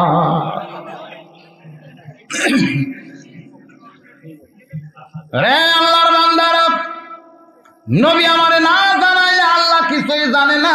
নবীর সামনে ভণ্ডরা বসে গেছে মুসলমানের সাইজ নিয়া, মাথায় টুপি, মুখে দাড়ি, পরনে জুব্বা। কে গো তোমরা? ওয়াসিনা ওয়াসিনা মনে হয়, চোখের পানি নিয়ে অভিনয় করতেছে। হুজুর গো, আমরা হলাম মক্কার মুসলমান, বুকের মধ্যে বড় আশা, কোরআন শরীফ পড়তে চাই, কিন্তু মক্কায় আমাদেরকে কোরআন পড়ানোর মতো কোনো মানুষ নাই। আপনার কাছে কয়েকটা কোরআনের হাফেজ চাই। আপনি যদি কোরআনের হাফেজ আমাদের দেন, তাহলে আমরা সঙ্গে করে মক্কায় যায় কোরআন পড়া শিখতে চাই। ফাবিমা রাহমাতিন মিনাল্লাহ, নবীর অন্তর গলে গিয়া বলতেছে, সাহাবীরা রে, তোমাদের মধ্যে কে কে আছো মক্কায় গিয়া এই সকল মুসলমানদের কোরআনের তালিম দিবার চাও? একটা সাহাবীও মাথা তোলে না। প্রত্যেকটা সাহাবী ভাবতেছে, আমরা যদি মক্কায় যাই, এই দয়ার নবীকে তো মক্কায় পাবো না। এই নবীর মহব্বতে বাড়ি ছাড়ছি, বাপ ছাড়ছি, মাও ছাড়ছি, মক্কা ছাড়ছি রে, শুধু নবীর মহব্বতে আমরা আইছি মদিনায়। এই নবী ছেড়ে আমরা মক্কায় যাব না। একটা সাহাবীও কিছু বলে না। নবী আমার বললেন, খায়রুকুম মান তাআল্লামাল কুরআনা ওয়া আল্লামা। ওই ব্যক্তির চাইতে উত্তম কোন ব্যক্তি নাই যে ব্যক্তি কোরআন শিখেছে এবং অপরকে শিখায়। একজন সাহাবী দাঁড়িয়ে বলে, রাসূল গো, কলিজার মধ্যে নবীর মহব্বত, কারণ আপনি বলেছেন লা ইউমিনু আহাদুকুম হাত্তা আকুনা আহাব্বা ইলাইহি মিন নাফসিহি। নিজের জীবনের চাইতে বেশি মহব্বত না থাকলে নবীর প্রতি পরিপূর্ণ মুমিন হতে পারবে না। কি খুঁজতেছেন বলছে? কিছু হারাইছে আপনার? মোবাইল হারাইছে। এটাই না, দেখতেছি তো। মোবাইল নাই। একটু জিকির করেন লা ইলাহা ইল্লাল্লাহ, জোরে লা ইলাহা ইল্লাল্লাহ, জোরে লা ইলাহা লা ইলাহা ইল্লাল্লাহ মুহাম্মাদুর রাসূলুল্লাহ সাল্লাল্লাহু আলাইহি সাল্লাম। একজন সাহাবী দাঁড়িয়ে গেছে, কোরআনের হাফেজ, নাম হলো খুবাইব ইবনে আদি। নাম কি? ইয়া রাসূলুল্লাহ, মদিনা ছেড়ে আপনারে ছেড়ে মক্কায় যাবার মন চায় না, কিন্তু আপনার সোনার জবানে শুনলাম ওই ব্যক্তির চাইতে উত্তম কোনো ব্যক্তি নাই যে কোরআন শিখেছে অপরকে শিখায়। কোরআন শিখানোর নিয়ত আমি মক্কায় যাবার চাই, আমি উত্তম মানুষের দরজা হাসিল করতে চাই। ভণ্ড মুসলমানরা খালি মাথা ঝোঁকায়, মক্কায় খুবাইব ইবনে আদি কোরআনের হাফেজ, কোরআন শিক্ষা দেওয়ার নিয়তে ভণ্ড মুসলমানের সঙ্গে মক্কায় আসে। মদিনার বর্ডার ছেড়ে যখন মক্কায় ঢুকছে, সমস্ত ভণ্ডরা মিস কল দিয়া, কোথায় মোবাইলের সাউন্ড হলো ভাই? মোবাইল তো নিচে, এখানে মোবাইল হারা ফেলাইছে।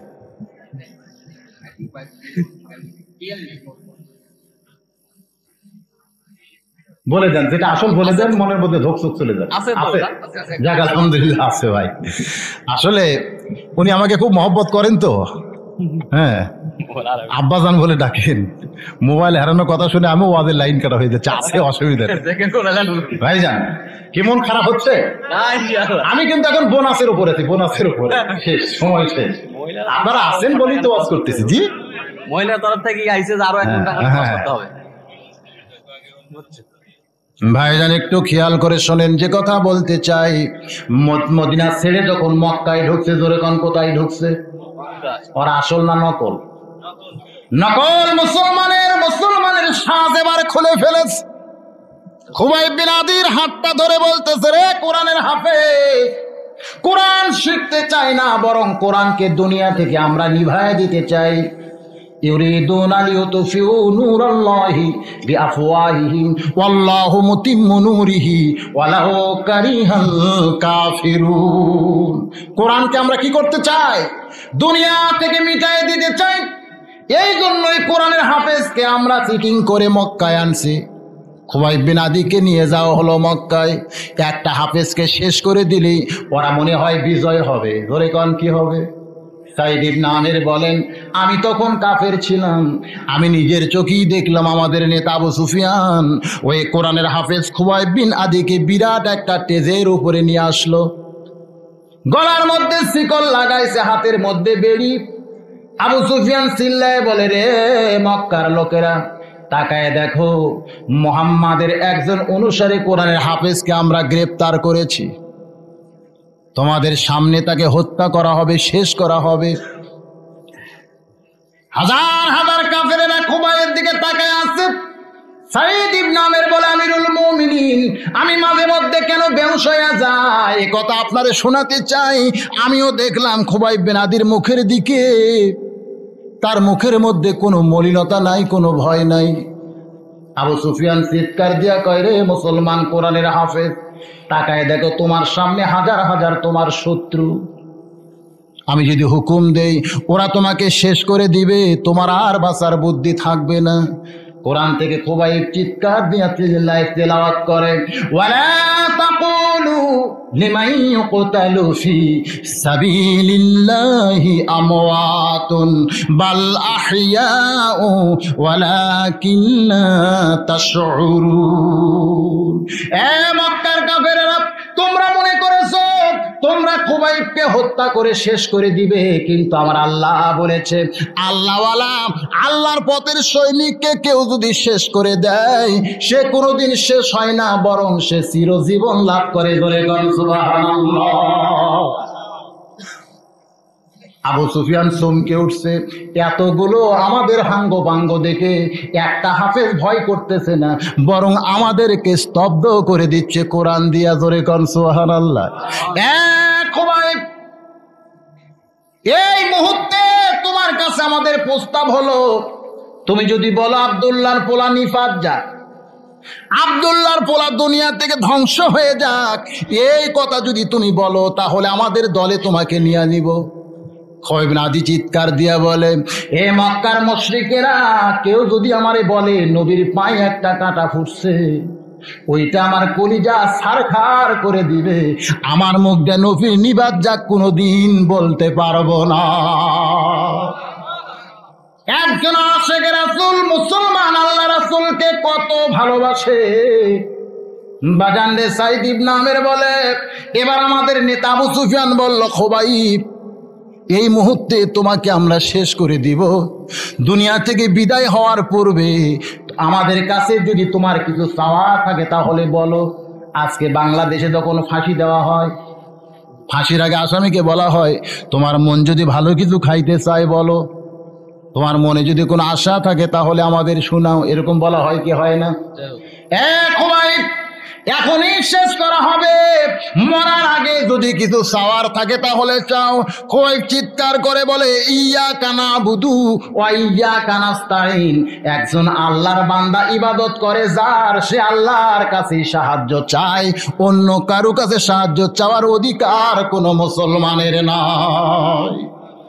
সাইদ ইবনে আমের বলেন, আবু সুফিয়ান, এবার আমাদের নেতা বলেছে, রে মক্কার লোকেরা, এই কোরআনের হাফেজ খুবাইবের সমস্ত অঙ্গ প্রত্যঙ্গ আমি তোমাদের কাছে বিক্রি করলাম। কে হাত নিবা, কে পা নিবা, কে কান নিবা, কে খুবাইবের মাথাটা কিনবা? এক একজন কাফের এক একটা অঙ্গ প্রত্যঙ্গ কিনে নিছে। হাত যিনি কিনে নিছে মক্কার কাফের, আবু সুফিয়ান চিল্লায় বলে, তার হাতটা দেহ থেকে কেটে নিয়ে চলে যাও। বলার সঙ্গে সঙ্গে একজন কাফের ধারালো ছুরি নিয়ে তেজের দিকে আসতেছে। সাইদ ইবনে আমের বলেন, আমি যদিও কাফের, আমার দিলটা থরথর করে কাঁপতেছে। এটা কেমন মানবতা, এটা কেমন মানুষের চরিত্র? কাফের বেঈমান কোনোদিন মানুষের চরিত্র গ্রহণ করতে পারে না, যেমন আমেরিকার ডবল বুট। জোরে কোন ঠিক কিনা? বাজান রে, ফিলিস্তিনের মুসলমানকে সমান তালে ইসরায়েলের কাফেরেরা মারতেছে, একটা দিনও আমেরিকা কোনো কথা বলে না। আর ইসরায়েলের একটা ইহুদি যদি মারা যায়, গোটা আমেরিকা গজে ওঠে। জোরে কোন ঠিক কিনা? রে আল্লাহর বান্দারা, কাফেরদের কলিজার মধ্যে কোনো দয়া নাই, মায়া নাই। আজকে আফগানিস্তানে হাজার হাজার তালেবান মরে যায়, আর ওরা বলে জঙ্গি মরতেছে। কি মরতেছে? মনে হয় এরা মানুষ না।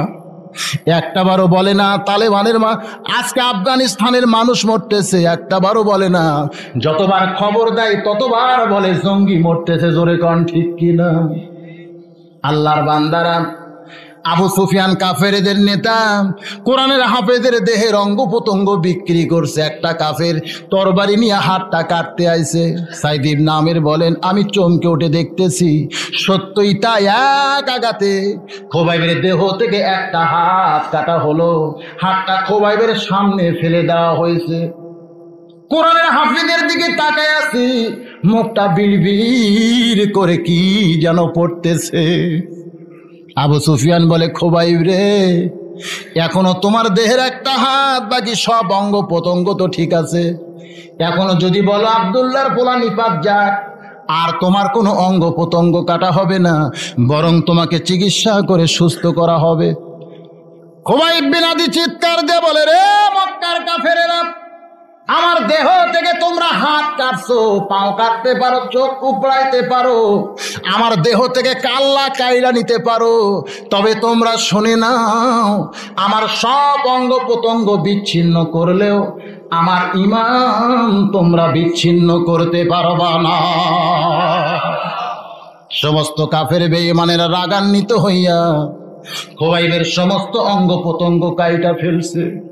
সাইদ ইবনে আমের বলেন, এই দুনিয়া থেকে খুবাইব যখন বিদায় নিয়ে চলে গেল, সমস্ত কাফেরেরা হাসতে হাসতে মাহফিল থেকে বাড়িতে চলে যায়, আমিও তাদের সঙ্গে বাড়িতে চলে আইলাম।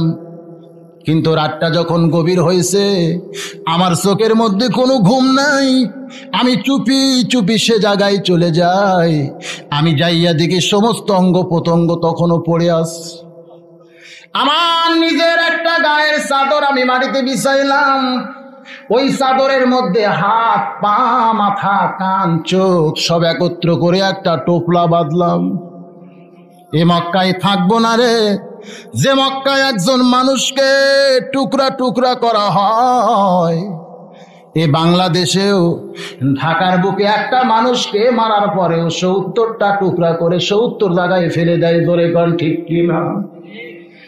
যে দেশে টুকরা টুকরা মানুষকে করে কেউ আফসোস করে না মক্কায় থাকবো না। টোপলাটা গাঠুরি করে সাইদ ইবনে আমের বলে, আমিরুল মুমিনিন, আমি যদিও কাফের, খুবাইব বিন আদি কোরআনের হাফেজের দেহখানা আমার চাদরের মধ্যে গোস্তের টোপলা করে আমি মদিনার দিকে রাস্তা নিলাম। মক্কা থেকে মদিনা হলো ২৫০ মাইল দূরে। কত মাইল? ৩৭০ কিলো মক্কা থেকে মদিনা, কয়েকদিনের রাস্তা। কিন্তু আল্লাহর নামে যখন পা বাড়ালাম, কে যেন আমার পায়ের নিচে হাত দিয়া মদিনার মসজিদ নববীর সামনে আমারে হাজির করে দিল। আমি যখন মসজিদ নববীর দরজায়, আল্লাহর নবী আস্তে করে উঠাইয়া দুইখানা হাত বাড়ায়া বলে, একজন জান্নাতে গেছে আর একজন জান্নাতে রাস্তায় পা বাড়াইছে। সমস্ত সাহাবীরা বলে, ইয়া রাসূলুল্লাহ, আমরা বুঝতে পারলাম না কে জান্নাতে গেল আর কে জান্নাতের দরজায় পা বাড়াইছে। নবী আমার বলে, সাহাবীরা, কোরআনকে শিক্ষা দেওয়ার নিয়তে কোরআনের হাফেজ মক্কায় গেল, আজকে সেই হাফেজটা সাইদ ইবনে আমের কান্দে গোস্তের টোপলা হয়েছিল। আমার সাহাবীরা রে, খুবাইব বিন আদি দুনিয়া ছেড়ে জান্নাতে গেছে, আর সাইদ ইবনে আমের মক্কা ছেড়ে মদিনায় ইসলামের দরজায় পা দিয়া জান্নাতি গাড়ির প্যাসেঞ্জার হয়েছে। সাইদ ইবনে আমের বলেন, আমিরুল মুমিনিন, কার্যালয়ে কাজ করতে করতে যখন খুবাইব বিন আদির ওই চিত্র আমার সামনে ভেসে ওঠে, আমি আর কোনো কাজ কাম করতে পারি না, আমি অস্থির হয়ে বেহুশ হইয়া যাই, আমার ভিতরে কোনো মিরকি ব্যারাম নাই। ইয়ামিনের সমস্ত জনগণ কান্দে। খলিফা ওমর কানতে কানতে বলে, রে ইয়ামিনের গভর্নর সাইদ ইবনে আমের, তোমার বিরুদ্ধে ৪ নম্বর অভিযোগ হলো, তুমি রাত্রিবেলা দরজা বন্ধ করে বাড়িতে ঢোকো, দরজায় ডাকাডাকি করলে তুমি নাকি দরজা খোলো না, অথচ আমি ওমর কোন রাত্রিবেলা ঘুমাই না, বরং সারা রাত মদিনার অলিগলিতে ঘুরি। সুবহানাল্লাহ। সাইদ ইবনে আমের, রাত্রিবেলা দরজা বন্ধ করে বাড়িতে ঢুকো, এদেশের কোন জনগণ দরজায় ডাকলে তুমি নাকি কথা বলো না, অথচ আমি ওমর কোন রাত্রিবেলা ঘুমাইছে। হযরত ওমর যখন মদিনার খলিফা একদিন গভীর রজনীতে রাস্তা দিয়ে যাচ্ছেন, যাওয়ার সময় দেখেন রাস্তার পাশে একটা তাঁবু খাটানো হয়েছে। তখন তো যেখানে সেখানে তাঁবু খাটানো হতো। গভীর রাত, ভিতরে কি জানো টিম টিম করে জ্বলতেছে। কাছে গিয়ে দেখে একটা মানুষ খালি ভোঁ ভোঁ করে সমানে ঘুরতেছে। ওমর ফারুক সালাম দিতে, আসসালামু আলাইকুম। ইয়া কি সালাম মারতিস? অনেক সময় সালাম দিলেও মানুষ রাগ করে, করে না ভাই? সালাম মানে কি? আপনার উপরে আল্লাহর রহমত বর্ষিত হোক। সালাম মারতে শুনিয়া আমি যাচ্ছিলাম অমুক জায়গায়, আমার বউ ছিল আমার সাথে, আমার বউয়ের পেটে বাচ্চা আছে, প্রসব বেদনা উঠছে, তাঁবুর মধ্যে আমার বউ সমানতলে কাঁদতেছে। আমি স্বামী হইয়া পাগলা হয়ে গেছি, করার কিছু নাই, কান্দা ছড়া বুদ্ধি নাই। ওমর ফারুক বলতেছে, ভাই অত চিন্তা করেন কেন, একটু ধৈর্য ধরেন। বাড়িতে এসে বউরে ডাকলেন, আব্দুল্লাহর মা, বেহেশতে যাবো না? সুবহানাল্লাহ। বউরে কি কয়, আব্দুল্লাহর মা, বেহেশতে যাবো না? কি গো স্বামী, বেহেশত কি আপনার কাছে আছে নাকি? বলে, আসো, বেহেশতে যদি যাবার চাও তাহলে আসো। ওমর ফারুক নিজের বিবিকে গভীর রাতে হেজাবের অন্তরালে তাঁবুর মধ্যে ঢোকায় দিলেন। লোকটার সামনে দাঁড়ায় আছে, ভাইজান কোনো চিন্তা নাই। আধ ঘন্টা পরে ওমর ফারুকের বিবি তাঁবু থেকে মাথা বের করে বলতেছে, আমিরুল মুমিনিন, আপনার বন্ধুকে খবর দেন, সে কন্যা সন্তানের বাবা হইছে। লোকটা চমকে উঠছে, যেই কইছে আমিরুল মুমিনিন, আপনার ভাইকে খবর দেন, সে কি সন্তানের বাবা হইছে? কন্যা সন্তানের বাবা হইছে। লোকটা থরথর করে কাঁপে সামনে দাঁড়ায় বলে, আমার বড় বেয়াদবি হইছে। আপনি হলেন মদিনার খলিফা, পৃথিবীর খলিফা গো, চিনতে পারি নাই। বিবির প্রসব বেদনায় অস্থির হয়েছিলাম, হুজুর গো আপনি আমারে মাফ করে দেন। বলে, ভাই তোমার মাফ চাওয়ার কোনো দরকার নাই, আমি আর বিবি এখন সসম্মানে ফিরে যাই। ওমর ফারুক বলে, সাইদ ইবনে আমের, রাত্রিবেলা আমি ঘুরি আর তুমি দরজা বন্ধ করে কেমনে আরামের ঘুম দাও? সাইদ ইবনে আমের বলে, আমিরুল মুমিনিন, ওই আল্লাহর শপথ করে বলতেছি, আমার আল্লাহ বলেছেন, আল্লাহু লা তাখুযুহু সিনাতুন ওয়ালা নাওম। কোরআনে আছে না নাই? আল্লাহ আমার ঘুমায় না, তন্দ্রাও যায় না। ওই আল্লাহর ভয় যার কলিজায়, তার চোখ দিয়া সব সময় দর দর করে পানি পড়ে। যে চোখ দিয়া সব সময় পানি পড়ে, ওই চোখ কোনোদিন ঘুমায় না। 350 বছর আদম যখন রব্বানা যালামনা বলে কাঁদছে, তাফসীরে কবিরের মধ্যে লেখা আছে, একটা মুহূর্তের জন্য আদম ঘুমায়নি। 350 বছর ঘুম না পাই আমাদের আদি পিতা আদম যদি বাঁচতে পারে, একটা রাত ঘুম জায়গা কি বাঁচা যায় না? আমিরুল মুমিনিন, আমি ঘুমাই না, দিনের বেলা কার্যালয়ে কাজ করি। আমার বিবি বাচ্চার আশ ফারমাস শুনতে শুনতে আমার গোটা দিন চলে যায়। যদিও দিনের মধ্যে আমি ফজর, জোহর, আসর, মাগরিব পাই, কিন্তু এই নামাজের মধ্যে শুধু নামাজ আছে, কিন্তু আমার নামাজি নাই। সুবহানাল্লাহ বলেন। নামাজ আছে কিন্তু আমার নামাজি নাই। যেরকম আমরা বলি, খালি নামাজ পড়ে কাম হবে, এ কথা বলি না ভাই? খালি নামাজ পড়ে কাম হবে, ঠিকই তো কইছি। খালি খালি নামাজের কাম না। খালি নামাজ বোঝেন না? একটা হলো ভরা নামাজ আর একটা হলো খালি নামাজ। আমার কথা বুঝতেছেন না? এ খালি বস্তার দাম আছে, খালি বস্তা। খালি খলির কোনো দাম আছে? খালি সিন্দুকের কোনো দাম আছে? সিন্দুক ভরা, বস্তা ভরা, খলি ভরা, তাহলে দাম আছে, ঠিক কিনা কোন? আমরা যে নামাজ পড়ি, নামাজটা কি নামাজ? খালি নামাজ।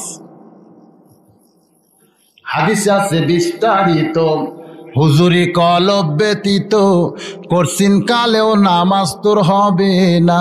জোরে কোন সুবহানাল্লাহ। আরে হাদিস আছে বিস্তারিত, হুজুরি কলব ব্যতীত করছিন কালেও নামাজ তোর হবে না। তবে কেন গাও জোয়ারি, শুধু মানুষকে দেখাও নামাজ পড়ি। তবে কেন গাও জোয়ারি, শুধু মানুষকে দেখাও নামাজ পড়ি। ও তোমার সিদ্ধ বিদেশ ফসল ফলে না রে মুসল্লি, কেন তোমার অন্তরের চোখ করলা কানা? কয় আল্লাহ নামাজের জোরে ফায়ে সাকাত যাবে দূরে, পাক কোরআনে রয়ে আছে ঘোষণা। আছে না নাই? আল্লাহ কয় নামাজের জোরে ফায়ে সাকাত যাবে দূরে, পাক কোরআনে রয়ে আছে ঘোষণা। এখন আকাম কুকাম নামাজ রোজা একসাথে বান্দিয়া বোঝা, নামাজও পড়ে সুদ খায়, এরকম নামাজে আছে না নাই? একদিন নয়া দিগন্তের মধ্যে একটা কার্টুন লিখছে পেপারে, একজন চাকরা খুব ঘুষ খায়, বুঝলেন তো? রোজার দিন জোহরের নামাজের নিয়ত করছে, এমন সময় যে বেটা ঘুষ দিবে ও আইছে। তখন নামাজ পড়া শেষ, এখন তসবিহ তিলাওয়াত করতেছে। তো দেওয়ার কথা আছে 3000। কয় হাজার? তো এখন বলতেছে, স্যার আমি আনছি তো। কত? মুখ খুলতেছে না, মুখ দিয়ে তসবিহ ঠিকই হচ্ছে ইশারায়। 3000 ওই ঘুষ 3000 দিয়ে যাও, কিন্তু তসবিহ ঠিক আছে। এখন আকাম কুকাম নামাজ রোজা একসাথে বান্ধিয়া বোঝা, এখন আকাম কুকাম নামাজ রোজা একসাথে বান্ধিয়া বোঝা, জাহান্নামে দিয়াছ রওয়ানা রে মুসল্লি, কেন তোমার অন্তরের চোখ করলা কানা। আমিরুল মুমিনিন, দিনের বেলায় নামাজ পড়ি কিন্তু নামাজি হতে পারি না। গভীর রজনীতে আমার কোনো কাম কাজ থাকে না, ওই আল্লাহরে খুশি করতে গিয়া আমি নামাজের মধ্যে দাঁড়িয়ে যাই। কোথায় রাত, কোথায় দুনিয়া আমার কাছে থাকে না। এমন সময় কে দরজায় কোনোদিন কি ডাকছে, ও আল্লাহর শপথ করে বলতে পারি আমার কানের মধ্যে কারো ডাক ঢোকে না। ওমর ফারুক কান্দে, ইয়ামিনের জনগণেরা কান্দে, সমস্ত জনগণ চিল্লায় বলে আমিরুল মুমিনিন, আমাদের গভর্নরের বিরুদ্ধে আমরা 4টি অভিযোগকে উইথড্র করে নিলাম। ভাইজান, ইবলিস শয়তানের বেটা কয়টা? কয় বেটা? একটার নাম কি আকিজ, আর একটার নাম হলো খান্নাস। আল্লাহ যদি চায় আশেপাশে ওয়াজ আছে না নাই, ধরে গান আছে না নাই, সে আলোচনা ইনশাল্লাহ বলবো। আজকে যেটুকু হয়েছে দেখছেন, দেখছেন যাওয়ার সাইড দেখছেন না?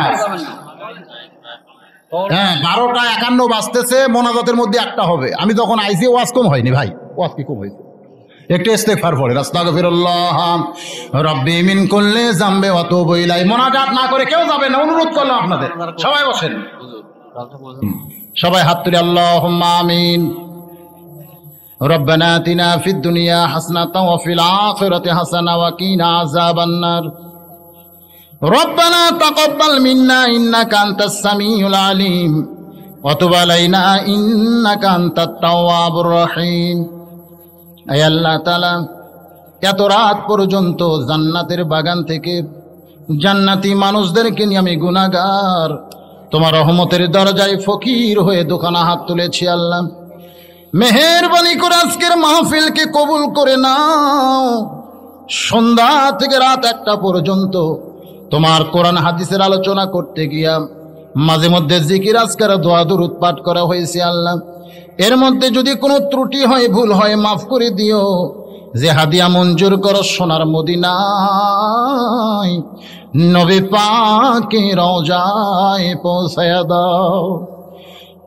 ও দরদি আল্লাহ, এ গভীর রজনীতে তোমার রহমতের দরজায় ফকির হয়ে যারা আমরা হাত তুলেছি, আমাদের সবাইকে আশিকে রাসূল হিসাবে কবুল করে নাও আল্লাহ। হে আল্লাহ তাআলা, तमाम अंबियाए केराम, साहाबे केराम, ताबिने केराम, तबा ताबिने केराम, आउलियाए केराम, पीर मशाइख बुजुर्गाने केराम, तमाम पृथिवीर माटिर नीचे যত মুমিন মুমিনা শুয়ে আছে আল্লাহ সকলের আরওয়াহ পরে হাদিয়া পৌঁছে দাও। এই আল্লাহ তাআলা, আমরা যারা হাত তুলেছি আমাদের মধ্যে যাদের মা যাদের বাবা আজকে অন্ধকার কবরে চলে গেছে, মেহেরবানি করে বাপ মার কবরকে জান্নাতের টুকরা বানিয়ে দাও।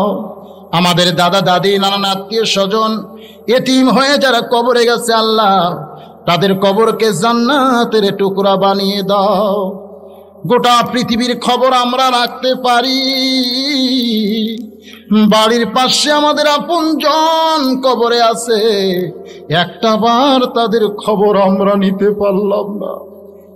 ও দরদি আল্লাহ, কত মানুষের জানাজার নামাজ জীবনে পড়েছি রে, এই দুই হাতে কত কবরে আমরা মাটি দিয়েছি। একদিন আমরা সবাই মরে যাব গো আল্লাহ, আমরা কেউ থাকবো না দুনিয়ায়। একদিন মসজিদের খাটনি আমাদের বাড়ির আঙ্গিনায় চলে আসবে, বড়ই পাতার গরম পানি আমাদের দেহে ঢালবে, রঙিন কাপড় খসায়া সাদা কাপড়ের কাপড়ে মোড়াইয়া দিবে। আমরা যেদিন মরে যাব গো আল্লাহ, সেদিন যেন জুমার দিন হয় আল্লাহ। যে মাসে আমরা মরে যাব মাসটা যেন রমজান মাস হয়। রোজা থাকা অবস্থায় ইফতারের পূর্ব মুহূর্তে ইমানের সাথে ইজ্জতের সাথে এই দুনিয়া থেকে যেন বিদায় নিতে পারি। আল্লাহ কবুল করে নাও। তোমার যে সমস্ত বান্দারা কষ্ট করে আজকের জান্নাতের বাগান লাগায় দিছে আল্লাহ, তাদের নেক নিয়ত নেক আশাকে পুরা করে দাও। দূরদারাজ থেকে আমার বাপজান মা জানেরা আজকে যারা কোরআনের মাহফিলে শামিল হয়ে দুখানা হাত পরে এসেছে তোমার দরবারে উঠাইয়া দিছে, সকলের নেক নিয়ত নেক আশাকে তুমি পুরা করে দাও। আমার মা বোনদেরকে কবুল করো, পর্দার অন্তরালে তাদেরকে রাখো আল্লাহ। পর্দা নিশি আবেদা সালেহা বানায়া কাল কঠিন মুসিবতের সময় মা ফাতেমার সঙ্গে তাদের জান্নাত দিও। দুনিয়ার মানুষের দরজায় ফকির গেলে যদি ভিক্ষা না পায়, ফকির আর একটা দরজাকে দৌড়ায়। তুমি যদি ফিরাইয়া দাও আর কোনো দরজা নাই। মনে বড় আশা নিয়াম তোমার দরবারে হাত তুলেছি, ও রহমান ও রহিম আল্লাহ, আমাদের মতো ফকিরকে তুমি ফিরাইয়া দিও না। মাওলা রে, তুমি কোরআনে বলেছ আম্মা সাইলা ফালা তানহার, ফকিরকে ফিরান যাবে না। এখন তুমি আমাদের মতো ফকিরকে যদি ফিরাইয়া দাও, কোথায় যাব গো আল্লাহ? মেহেরবানি করে দোয়া কবুল করে নাও। পৃথিবীর তামাম মুসলমানের প্রতি রহম করো, পাত্র এলাকার প্রতি রহম করো। আমার বাবা জানেরা, মা বোনেরা, ও দরদি আল্লাহ, তোমার দরবারে পরিশেষে বলি সবার নেক নিয়ত নেক আশাকে পুরা করে দাও। মরণ বেলায় আমাদের মুখের মধ্যে তুমি জারি রেখো লা